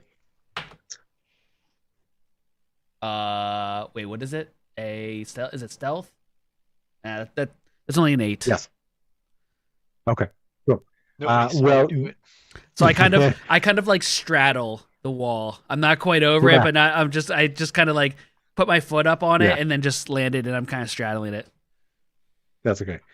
Most ones would be sort of confused anyway. The one person who's definitely not going to be lost is Deacon, because you've jumped to his side of the barrier. That's actually who I was hoping to hit the hide, so I'd be hiding from him for my next thing, and it didn't work out. Yeah. I forgot he was up there, fine. so thank you, Beaufort. That's okay. Jake. No. Okay. Cool. Porter. Porter is basically just going to be able to try to trudge some of his movement. He's having to deal with the difficult terrain as well. He's going to try to get up into the battle. He doesn't quite know anything about the bear at the moment, so he's quite confused in terms of who he has to look after or who he's going to try to protect.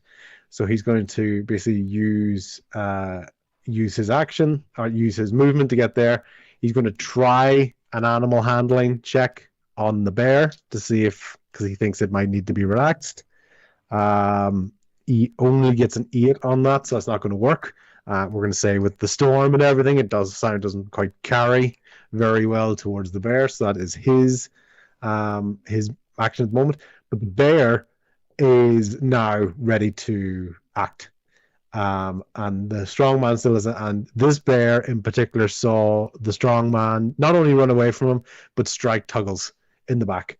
So this bear he's got 20 feet, so he's basically going to do a massive charge himself at the strongman. The strongman, someone can remind me what Bean does, but he has to do a save.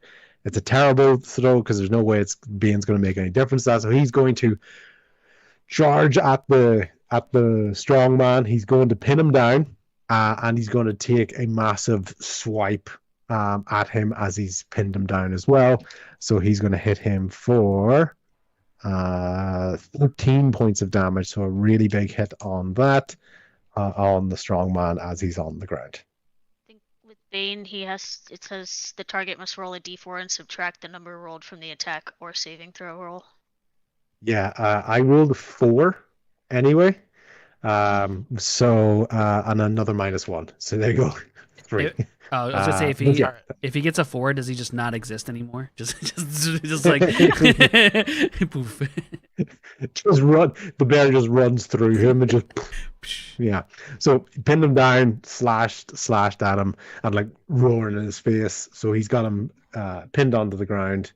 And see if I can get the strongman, turn him around onto prone, and the bear, like Brazilian Jiu-Jitsu, he's mounted up, boom, boom, boom, boom, boom, as it goes on there.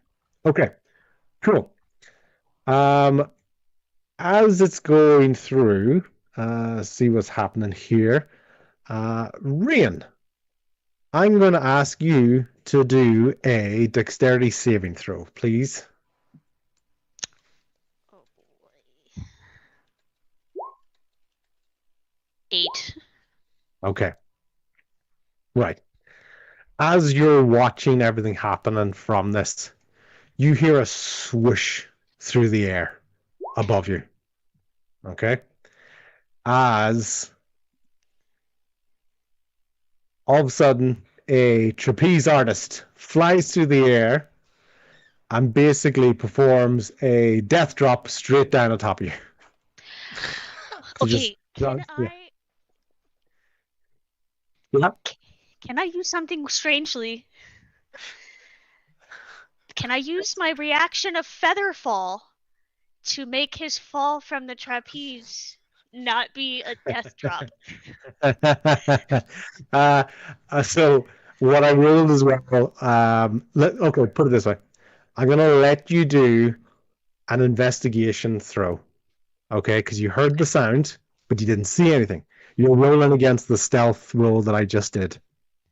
I got a 6. Okay. You had no idea this thing was coming, so you can react to it, okay? And she plummets down, basically high heels on her, straight down on top of you. Bludgeoning damage, thrown, so you've been knocked flat onto your face, and you're stunned until the end of your next turn. As Sky, the trapeze artist, plummets from the sky directly on top of you. You were on your own. This is almost like a hit and run type thing. She gets in, you were on your own, doing stuff from the back, and that death drop is 3d10 of damage. Oh shit. Okay. And 25 points of damage. That is half. Yeah. And then I need to make a constitution. No, Yeah, for your concentration. Concentration, yeah.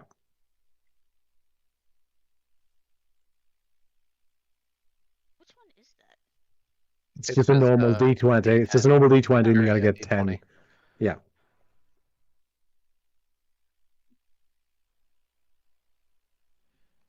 I got a 5. No more lightning spear. No. Okay. Wait, Yep. did you take the 25 or did you say it was halved? No. It was half of her health. That is half of my health. Okay, got you. I was like, what? Yeah. So plummet out this guy, and then basically, so as that action, she's using her bonus action. She's basically disengaging, but in a sense, what she's doing is theatrically like cartwheeling away from you, and into the sort of far corner of the ring here. She's very much a hit, run, get out, using lots of movement on that. Nope, not Rian. Yeah. So Rian just out of nowhere just gets squashed, just this torpedo of a woman straight down on top, smacked down into the ground. Lots of damage onto that, and you can see that Mira Sky is now keeping an eye on like a rope or something in the air that she's looking basically to catch on to basically re-engage her movement. So all anybody would have seen is just a massive flunk into the ground, and Rain just getting squashed by this red torpedo, this red dart straight from the sky. Okay. And So- that is... Sorry, go ahead. I'm sorry. So that character is standing is on the ground, but it basically looks like she's trying to get back up in the air again. Yeah, Next but chance she's she on the gets. ground at the moment. Okay. So, so she's like cartwheeling away and stuff. Okay. But you can tell she's watching for a moment. You can't quite see what she's looking for, but you can see she's looking to go up. Okay. Right. That is that. That's Porter's turn. That's Mira's turn, and Bo's turn. So can I get eyes on that rope that she's looking for? Is it coming back? Yeah, it's kind of swinging. It's a little bit dark, but yeah, you can see a bit of now that you're looking for something. Yeah, you can do. I want to try something. I want to yell to Porter, springboard me off your back. I want to get the rope. Okay. And I'm gonna... Porter out of nowhere hears an invisible person speaking to him. Well, I'm behind him. No, but you can hear. He can hear you. You know, it's not like you're muted, but he just can't see where you're coming from. So, but he doesn't really need to, because all he knows is really his job is to kind of hunker down, feel something on his back, and then just push up. All right. I'm gonna... Just like a Koopa shell, just...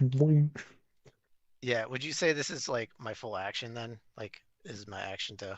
I'm gonna say it's your movement. I'm gonna say it's your movement. I'm gonna say movement and bonus action. You can still do an action up there, but movement and bonus action to basically try to catch this rope. Nice. I'm gonna springboard. So a dexterity, or athletics or acrobatics, whichever way you want to do it. Yep. I'd say sounds thematically correct. Yeah. Definition. Yep. All right, 21. Yeah. So you see the rope coming around, and you basically time the jump quite well. No one can see you, so no one can kind of block your attempts to make this jump. Like if she saw you doing this, going for the rope, she might try to stop you, but you can't. So you basically run, you take a step, almost like a long jump, leap, hit the thing. Porter feels the impact on his back, can't see it anyway, bounces straight up. You've timed it so he knows as soon as you touch, go up, and you catch the rope. So now you are basically swinging around on this, okay? If you stay on it, because you're not an experienced trapeze artist, if you stay on it more than one turn, I'm going to ask you to do a con save so that you don't get dizzy and fall, okay? But you're swinging for the moment. All right. If I can, sorry, Rian, I told you I'm going straight for him, and I'm going after Deacon. So my intention was springboard off, grab the rope, like carry the momentum towards Deacon, and try to get as close to Deacon with the rope as possible. And like I figured this is my turn. Like cruising. The landing, then we'll say the landing is your action. Okay, the accuracy of the landing. We'll kind of see. Basically, barred being a fumble, you will land with any sort of a decent roll. You'll land normally. The higher you are, the closer you will be to him. Rain, you hear this instruction, but it sounds like someone driving past you really quickly in a car. It goes, Rain over to him. Oh yeah, that was more out of. I guess I didn't say that was definitely out of character. Yep. But it's all right. So what do you want me to roll? Another acrobatics? Well, acrobatics. Yep. If that's the way, because you're looking for it. So we're basically, we're going to see sort of whether you land normally when you make the contact, and also how close you'll be to him once you finish that movement. That one is a 22, 16 plus 6. Fantastic. So you basically land directly in front of him. You're at the edge of the platform. He's on the platform. So you've cleared the fencing that's there. So I'm going to say you basically get to about here. Nobody saw it. Nobody sees it. The rope keeps going, and basically you land. Good landing, and the only thing people can see, even Deacon himself, is this of dust and sawdust being pushed directly in front of him. But it's not like a person shape is outlining in the sky or anything. All right, I'm I'm gonna drop my invisibility. Yep. And I'm gonna point out and be like, Deacon, I'm here for you now. Deacon now looking at Duck, your current disguise. Or did that fall with I thought invisibility? that fell. I figured it fell before, like during the Performance. Okay, start that's of the fine. performance. Cool. Just want to confirm. I'm as bowed up. Yeah, and he looks at you. He goes, Bo Gloombarrow, as I live and breathe. How are you, my boy? Can't say I'm as happy to see you as you are to see me, it seems. To stay in chat. The reunion will have to be short-lived. And he picks out his foot. You notice you hear a click of a lever. And the platform that he's on immediately opens into like a trapdoor and closes behind him, and he just falls. And he basically goes, he gives you a bow and drops straight into the trapdoor. What you can hear though is you can still hear him. You hear him go down, smoke and puff. It's all part of the show, the pyrotechnics of it. It's something he's done lots and lots of times as part of his act. Also works as an escape route for himself. What you can hear, though, below it and moving away from you is him running. Okay? So it's not like he's vanished, but he's trying to get away. Okay? So, yeah, that's your turn at the moment, and he basically on his turn, he's going to start running. Okay? So he's seen what he needs to see. He's not there to directly engage with a lot of people. He's like, whoop, nice to meet you, Mr. Bo, wish I could talk more, especially because you're right there. There was no other moment for talking. And he knows if he sticks around, it's not gonna go well for him. Okay, cool. Yeah. That's Bo's turn. Okay. We're gonna go with, if I remember correctly, my orders.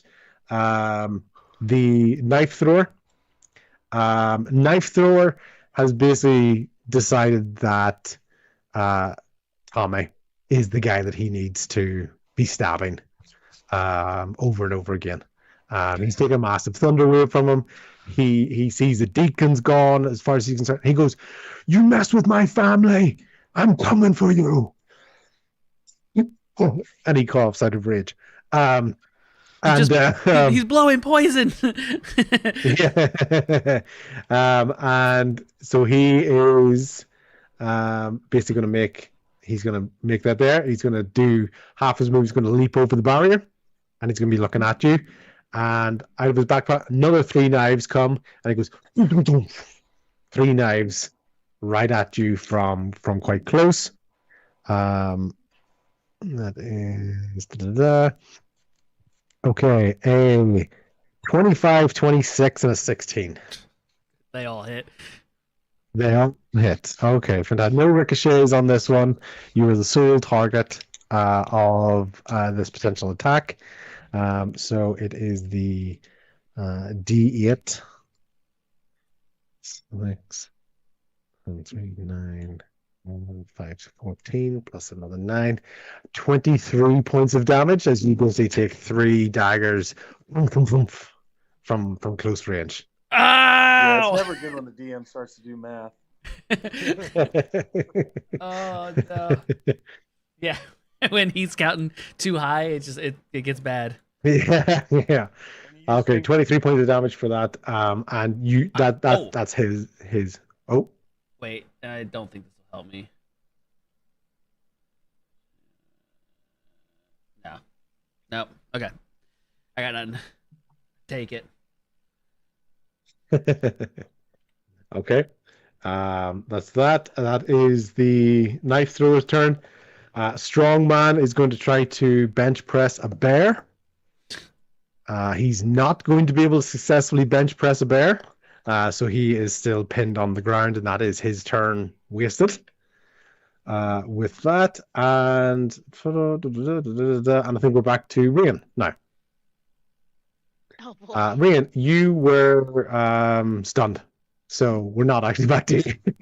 You basically got death dropped. You just got squashed. So basically you are having to take a turn to basically recompose yourself. You've no idea what hit you. So we have to skip your turn, unfortunately. Tuggles. Yes. Okay. So the guy that I was moving towards is gone. There's a tiger stopping me from moving that way. I will just I'll just go ahead and attack the tiger. You said I'm still within attack range Yep. for the tiger for melee? Will it be like disadvantage or anything? Okay. Yeah, I'll just let 3. I'll let 3 go. We'll see what happens Yep. here.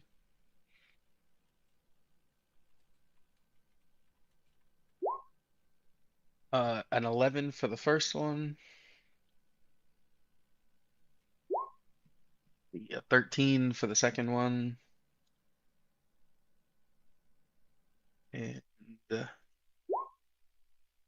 a 20 for the last one total. So 2 of them hit. Okay. We'll roll the first one. Come on now.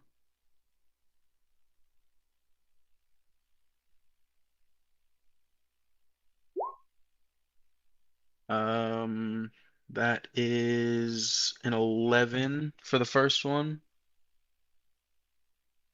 For damage, and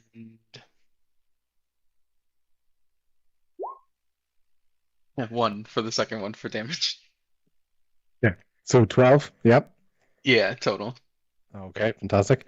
The tiger basically is starting to almost kind of to whimper. It's starting to limp a little bit as it's in front of you. You can also see in its frightened state, it's turning around and Deacon is no longer there. So you get the feeling that it's kind of resolve. You're not quite sure. Do an animal handling check for me, please. Yes, I can do that.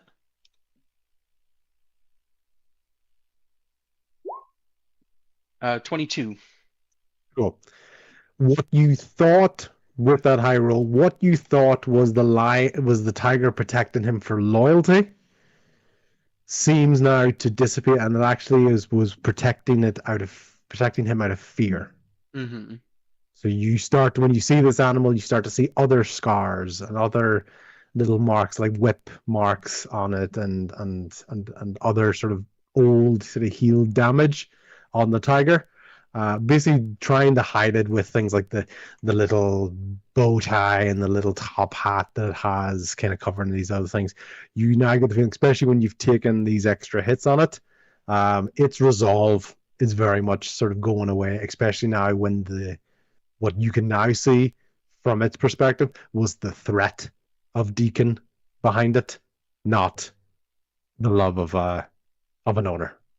Gotcha. Okay. So you can sense that now from the animal. It's still scared. It's still panicked. You did hit it twice. So, it's not like it's going to go, whoa, whoa, whoa, buddy, calm down. But you can tell the resolve or whatever of this tiger is definitely diminished. Not only after those attacks, but after it's noticed that Deacon is gone. Gotcha. Anything else you want to do in terms of movement? Like you can move away from the tiger, or any sort of other free actions.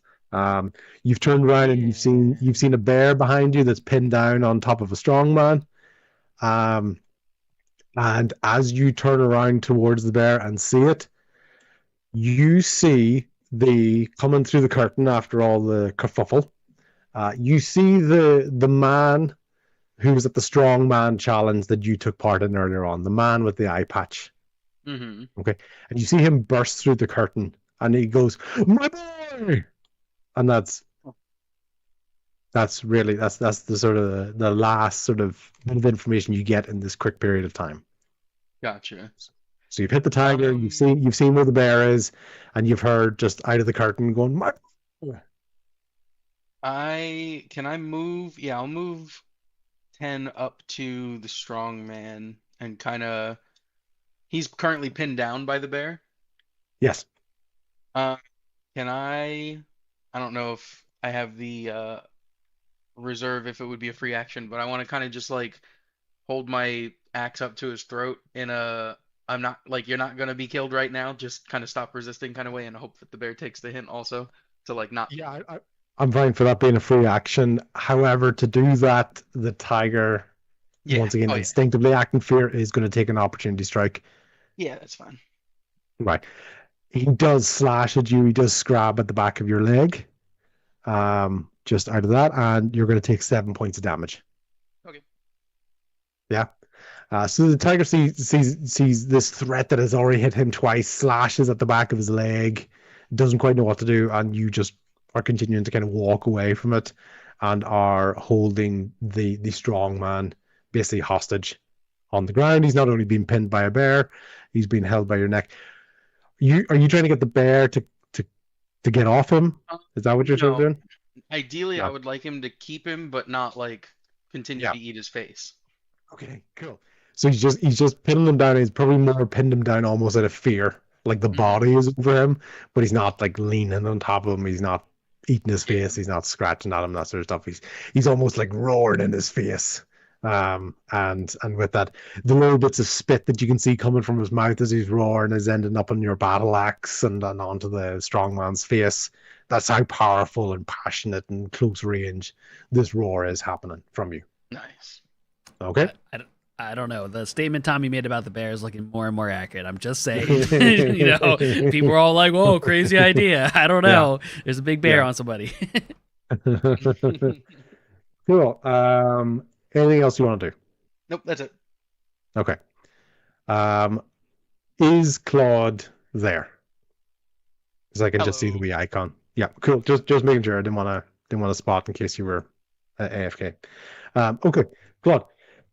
In the moment, so we talked about the crowd and the difficult terrain that had been happening. Okay, one of the lingering people that had been there, the sort of really tense ones, has basically come up and sort of held onto your arm, and he's like, almost like a, kind of jittery and really, really tense, and goes, what's happening? What's happening?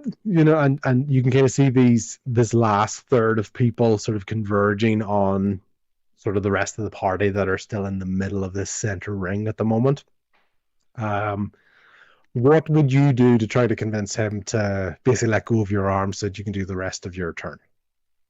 I'm going to use a little bit of force, but not to hurt him. I'm just going to say, get behind me, and I'm going to like try and shove him behind me so that he's behind me and I'm between him and the clown. Cool. With that, then give me a strength save. Alrighty.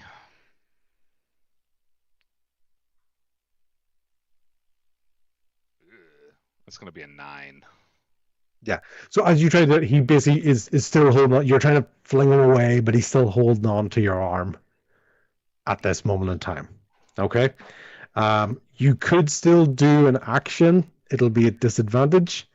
And you don't have any bonus actions that you can do this turn while you're being held. Oh. No magical impact. It's just more of it's a significant distraction. Got it. Okay. Let me see. What's better? I'll just do a normal attack on Puddles then. Mm-hmm. So let me roll twice. Use a disadvantage. 14 to hit. Yep, that's still gonna hit Puddles. Okay. Roll damage. 4. Yep. Okay. Okay. So he's still standing, but it was enough. It was a glancing strike. All right. I'm gonna use a second attack, Mm-hmm. which is not as good. Do the second one.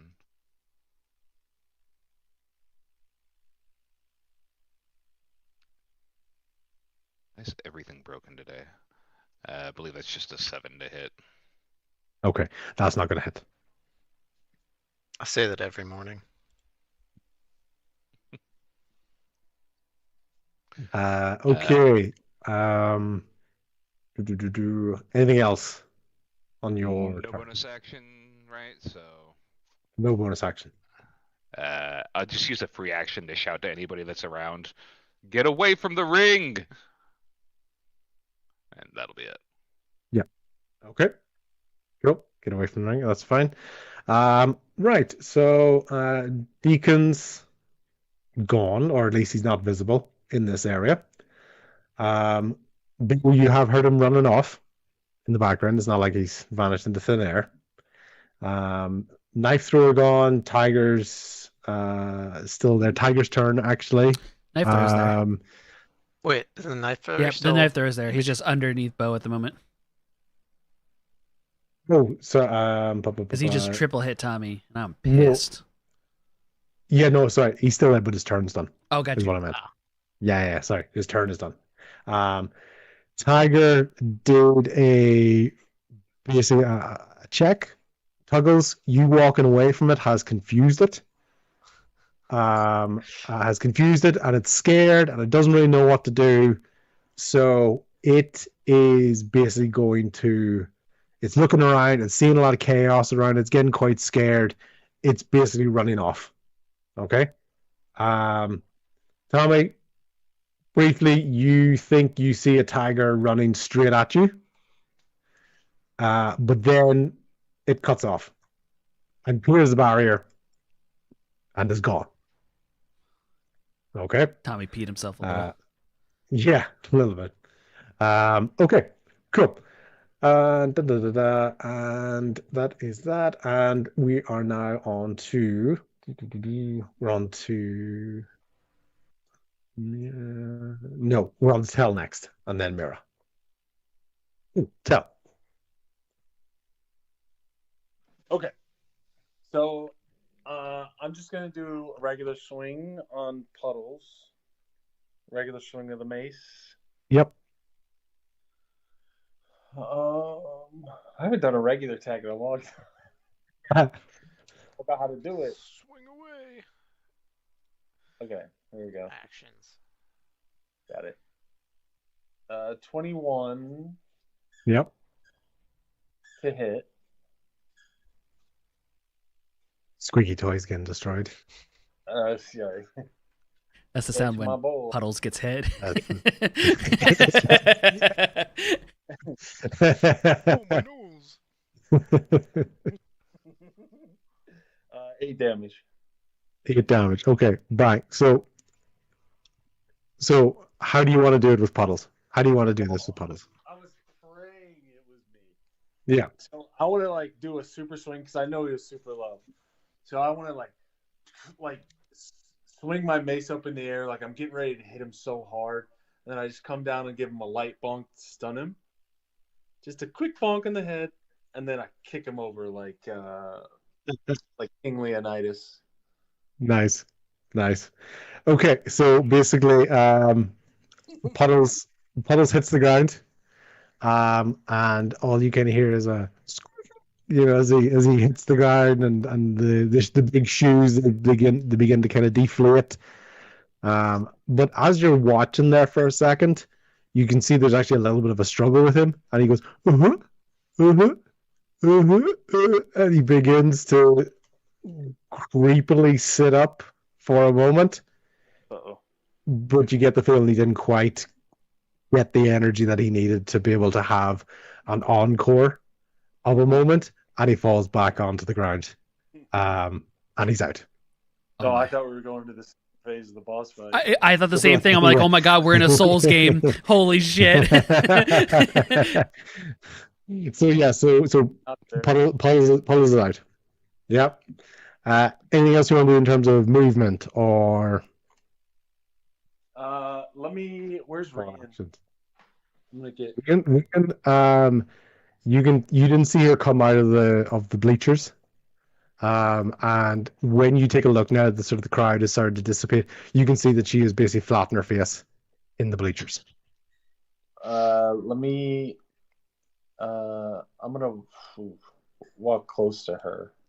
So I'll move close to Reen. Yeah. I'll set the heal.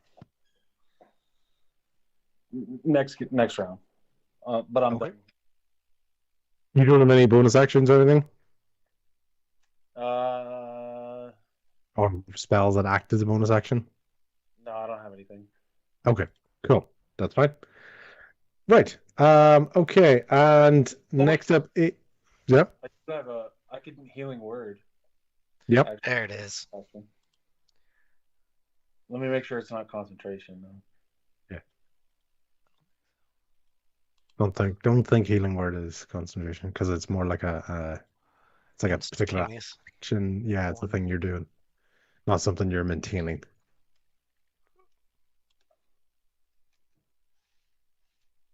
Healing word. Let me figure out what level I want to cast it at. Yeah. Let me do. Before you do that though, Yes. You drink earlier on. You're breaking up. What'd you say? Sorry, you remember taking a drink earlier on from one of the flasks? Oh, yeah. No. Yeah.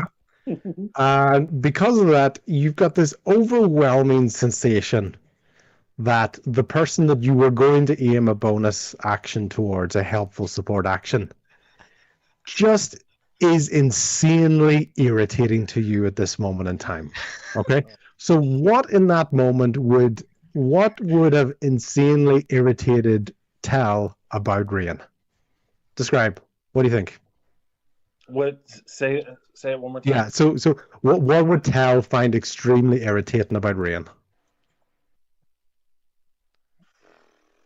And like it could be the smallest, dumbest thing, but you're having a really intense, irrational reaction to it. It's a trap. She's too kind. she's too amazing. It annoys me. What are some of how perfect? What are some of my flaws? No. I'm too kind. I work too hard. Yeah. Your little sparkly fingers. I care too much. Okay, so Tal, what bugs you about Rian? Her electric fingers. I'm jealous that I don't have them. Yeah, so you're like, she's got all these superpowers with like electricity and cool stuff, and just annoys the hell out of you.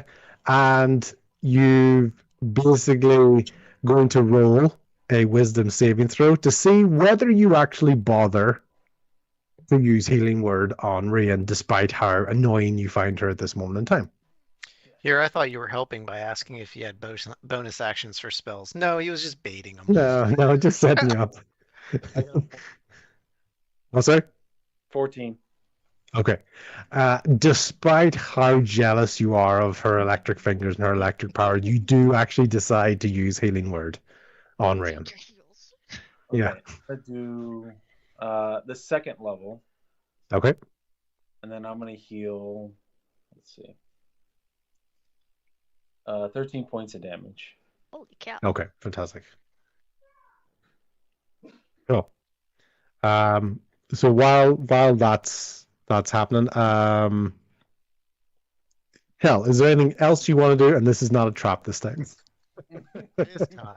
This time. No, I'm fine. Okay. I don't need anything else. Cool. Tommy, you're up. Face to face with Faka, the knife thrower. So Tommy like really saw his light flash before his eyes when the tiger kind of ran at him. So he definitely peed himself just a little bit out of fear that thing was going to jump on him.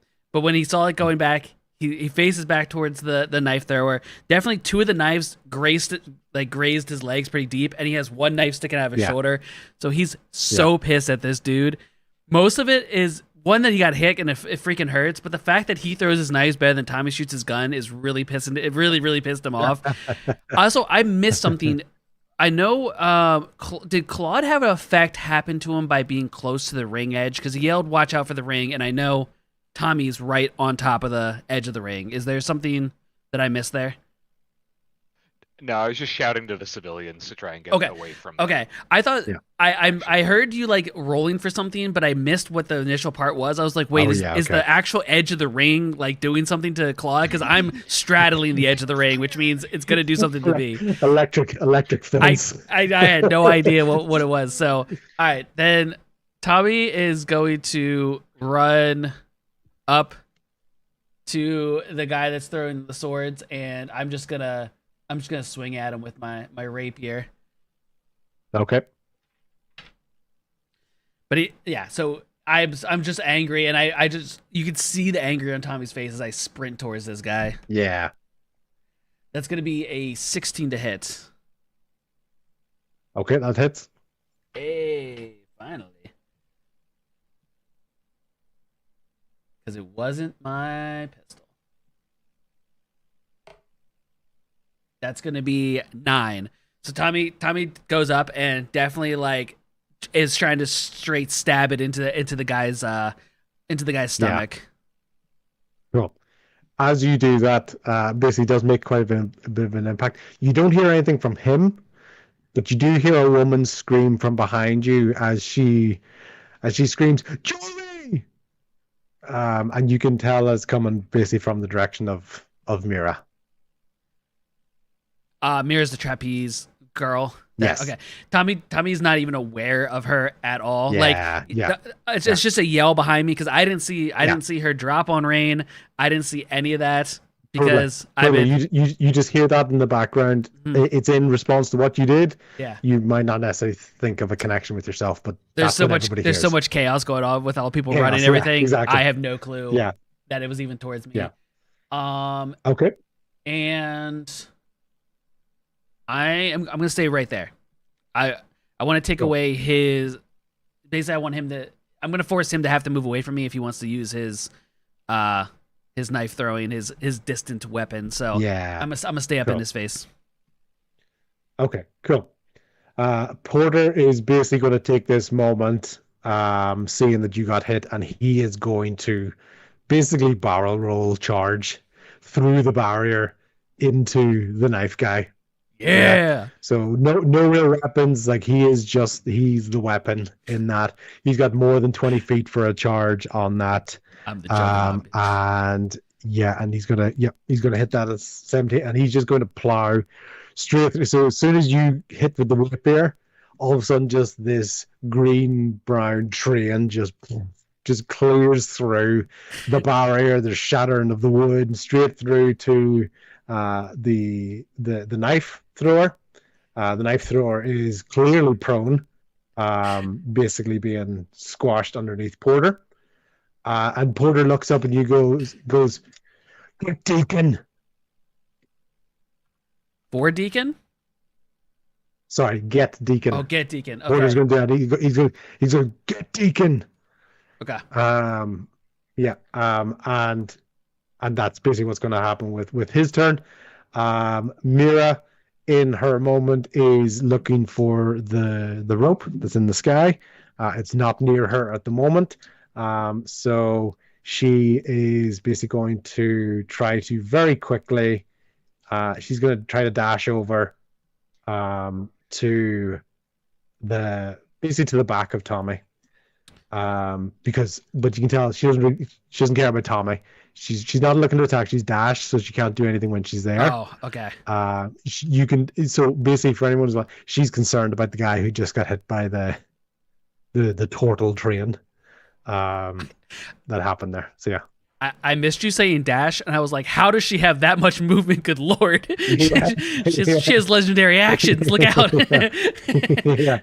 She would have had even more movement if she had the rope, but she doesn't. Yeah. But so she's basically dashed and really, really light on her feet. And she's basically trying to get her way to there.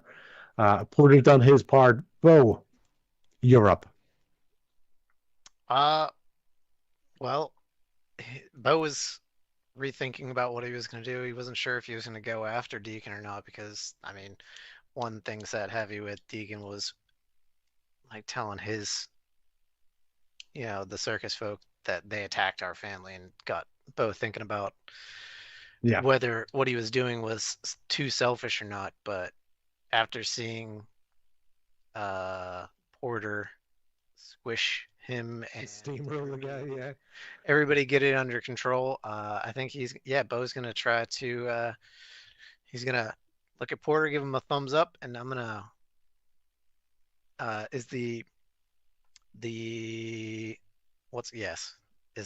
gonna jump in the hole, if you will. Yep. Okay.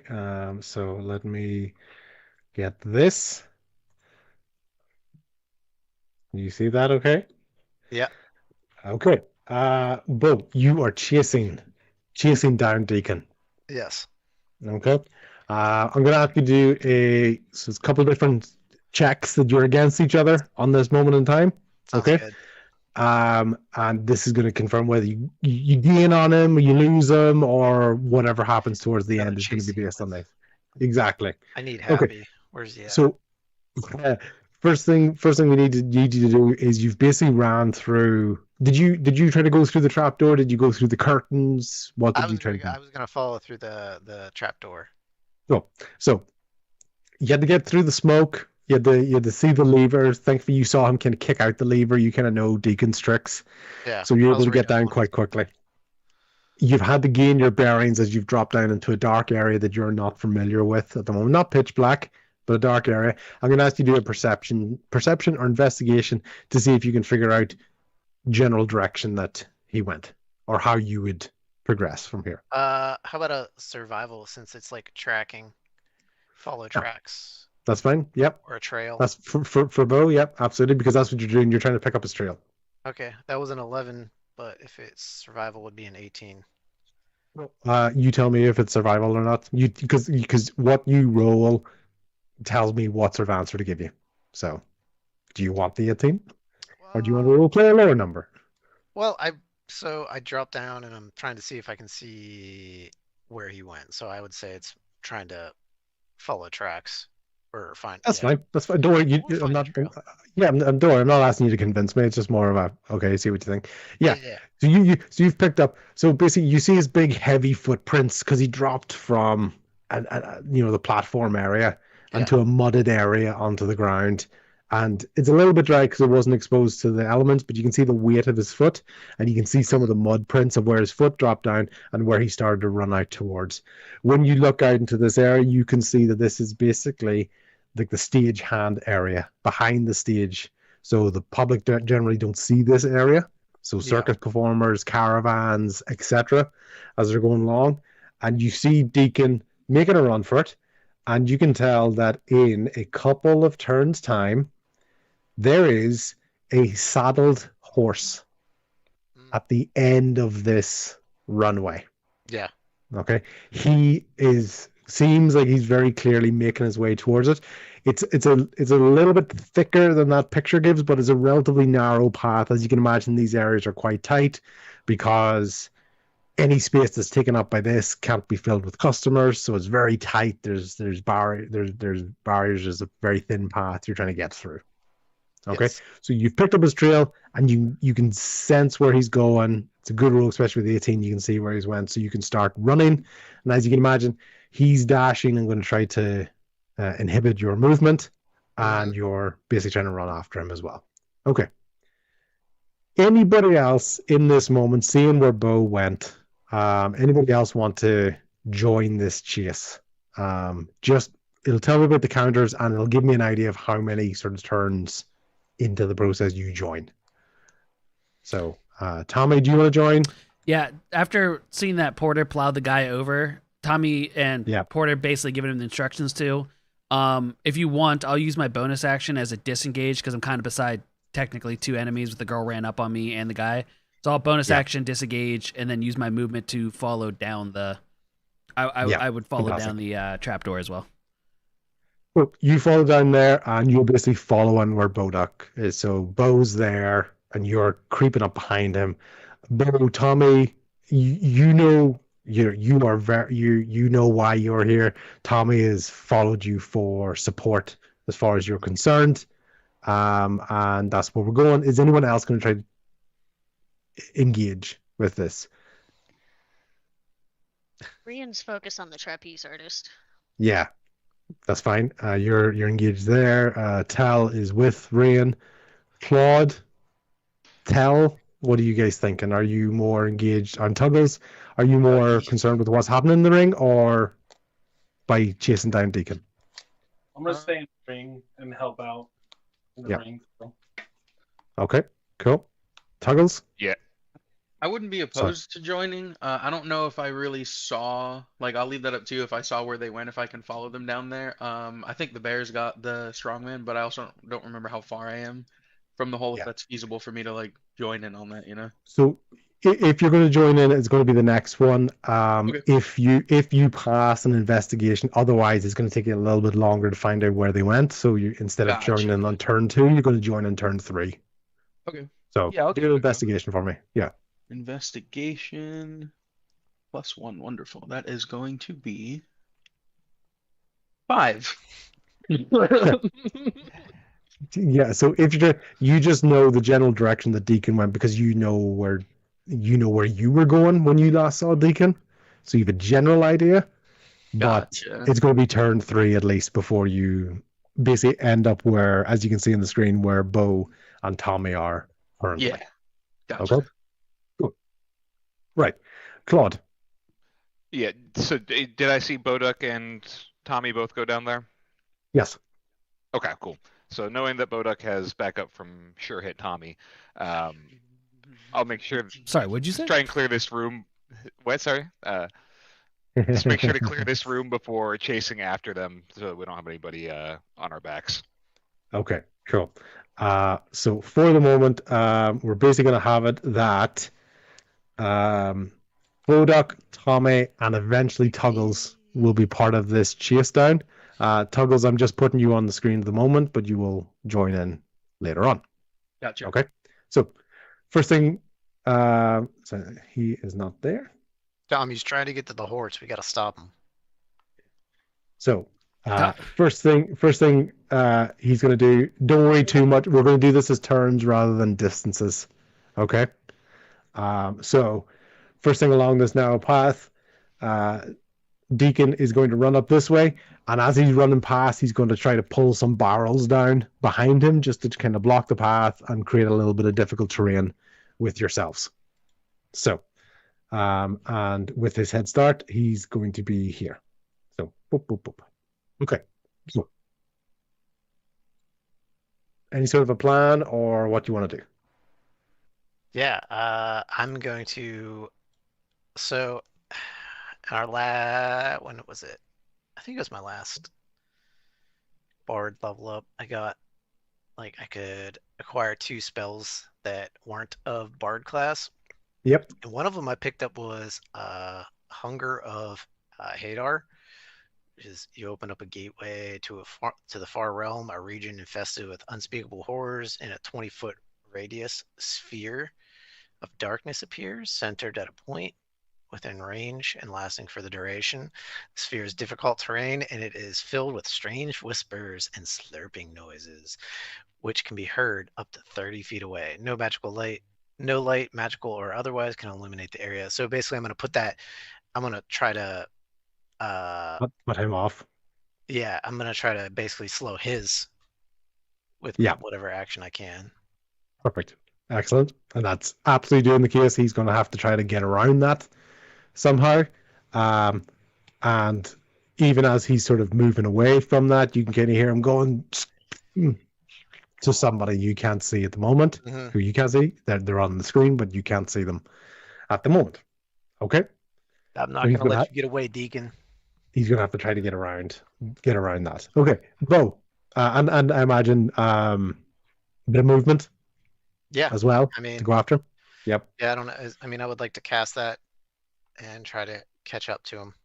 Yeah, cool. So you're basically one step behind him, and he's being held up as well. Okay, Bo. Sorry, not Bo. Tell me. So yeah, so what's nice about Tommy and being a pirate is Tommy doesn't really need to be explained why we're doing something. He's very much in actions before, do now and say sorry, maybe say sorry if you have to later.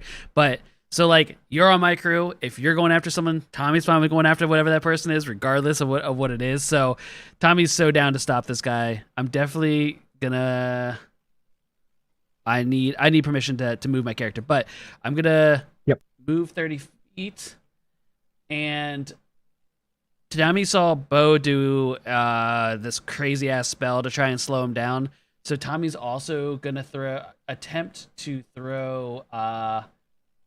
Tommy's gonna use Firebolt, and is really just trying to throw fire at him and in his general area of just maybe cause him to have to stop, or if I hit him, I hit him. But all right, Okay. let's see. Range spell attack. So my spell attack. All right. That's only a 9 to hit. Okay, that's not gonna hit. Yeah. He's basically doing like, like you see in movies, serpentine. So he's like, there's really a lot of movement about him, making him very hard to hit, especially with a moving target. Tommy's still, he hasn't used that spell in a while, and he's still trying to get used to it. So Tommy tries to go to throw it, and it kind of shoots off to the right and like hits one of the carriages instead. And he's like, "Shit, sorry. I was trying to slow him down." And then that's my action. By bonus action, I'll bonus action dash and get even. Well, hang on. Are these squares all 5 feet? Right? No, we're they kind of further? more thinking of in terms of terms as opposed to distances. So how would you like me to handle essentially 2 turns of moving? I'll do that. Don't Go worry. add. Yep. I'll get you That's to all the you then. here. Okay. Cool. Because it's not exactly set. It's more like stages, checkpoints in the situation. So we'll say because of how bad Tommy missed, instead of like stopping and setting my feet and trying to like hurl this, Tommy's just on a full sprint, try to let it out, and it just shoots off and like hits something on the side and catches that on fire. He's like, "Oh shit, sorry," as he runs past Bo to try to chase this guy down. Okay, fantastic. And that's it. Right. Okay. The person, now that Tommy's made that extra distance, the person that Deacon spoke to that told him to stop him, hold him up, you now see is this woman at the side, and she takes a drink, and she lifts a stick out from that burning barrel that she has, and she basically hits you with a fire spray. Oh shit. Yep. Delay, see if this works. That is for, so basically in that sort of distance, just because we're based on the stages. Before you roll, wait, did I used a cantrip, so I didn't use a spell. I'm gonna cast shield, which gives me a +5 to my AC. As your reaction. Cool. As my reaction. Yep. As your reaction, which is fine. But this is a let me see if that's trying to get a beam or a breath. I'll do a breath. That's fine. That's 15. So this is a this is a save. Oh. So this is a flame spray save. So you still done the AC. That's fine. Technically the way which you wouldn't have known, which is at least a good part of not meta gaming. This is a save. So this is a dexterity save. So basically, you run around a corner, you clear some barrels, and all of a sudden, this woman who sees you doing firebolts, she go, flamethrower, basically just fire breather right out of the mouth, spitting the alcohol over the torch, so it creates this burst out towards you. Can you do a dexterity saving throw for me, please? Dex saving. And so, just to double check. Am I adding shield, or are we saying shields? I did not cast shield here because it's not relevant for this. You tell me. Technically, I what I would have done is, Technically, what I would have done is you did the reaction, so you did it. Yes. It just technically didn't work. So I'm fine with that. Yeah. Because I don't want to meta. So you use that slot. So yeah. And I did okay. You tried to shield it. Yeah. You can't save scum here. Yeah. I did a 23. So let's say you kind of saw the fire coming. You put the shield up in front of you, but the way she kind of spit it out, almost kind of put it along the ground and along your feet, kind of engulfed. So what did you get? 23.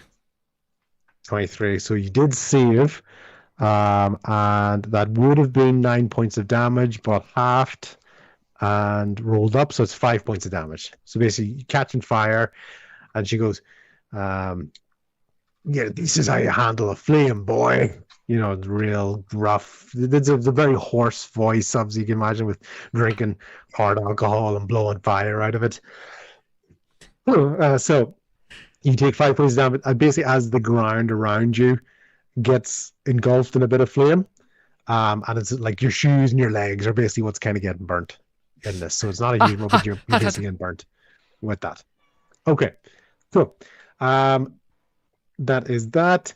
And then top of the round again, we're going to Deacon. Deacon is going to have to run past here. And what you see as Deacon runs past this is that you see him kick out his leg near the wheel of this caravan. He's running. So he's had to kind of stop and slow down. So he hasn't made as much distance because he's basically taken an action, so he can't dash. And he's kicked out a block that's underneath the wheel of this caravan. And as you can see, it's about to start rolling down this hill towards you guys, tumbling towards it. So, Tommy's on fire. Bo, your turn.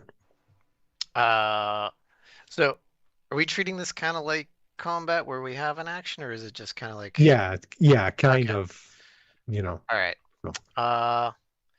Let's see. Sorry, real quick. So, Did your spell that you did last time do something to that area that he just went through, or no? no, he's trying to go around. He's trying to go around it. Gotcha. Okay, cool.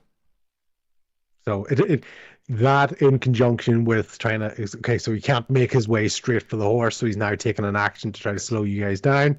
And in this case, it's a loose carriage, which has now, he's kicked the tire away, or kicked the block from underneath the wooden wheel, and it's starting to roll down the hill towards you guys. So, Bo, you will have time to do whatever action that you want before that carriage would make its way to you, and therefore you having to do the save for it. So you can do something and then react to the carriage, or do something to try to stop the carriage, etc. Or just keep your focus on, just look to get out of the way of the carriage, go kind of like the long way along the right-hand side. You tell me, you don't have to go in a straight line towards the carriage that's barreling towards you. So, I am going to try my best to take the most direct route up. So if that's going towards the carriage, that's fine. And then I'm going to try to just get out of the way of the carriage, like try to avoid the carriage. Okay, cool. Well, then I'm going to get you to do a dex saving throw, but I'm going to get you to do, because you're actively going away from where it is, and it hasn't caught you by surprise because you've got enough distance, you can do that save with advantage. Dex save.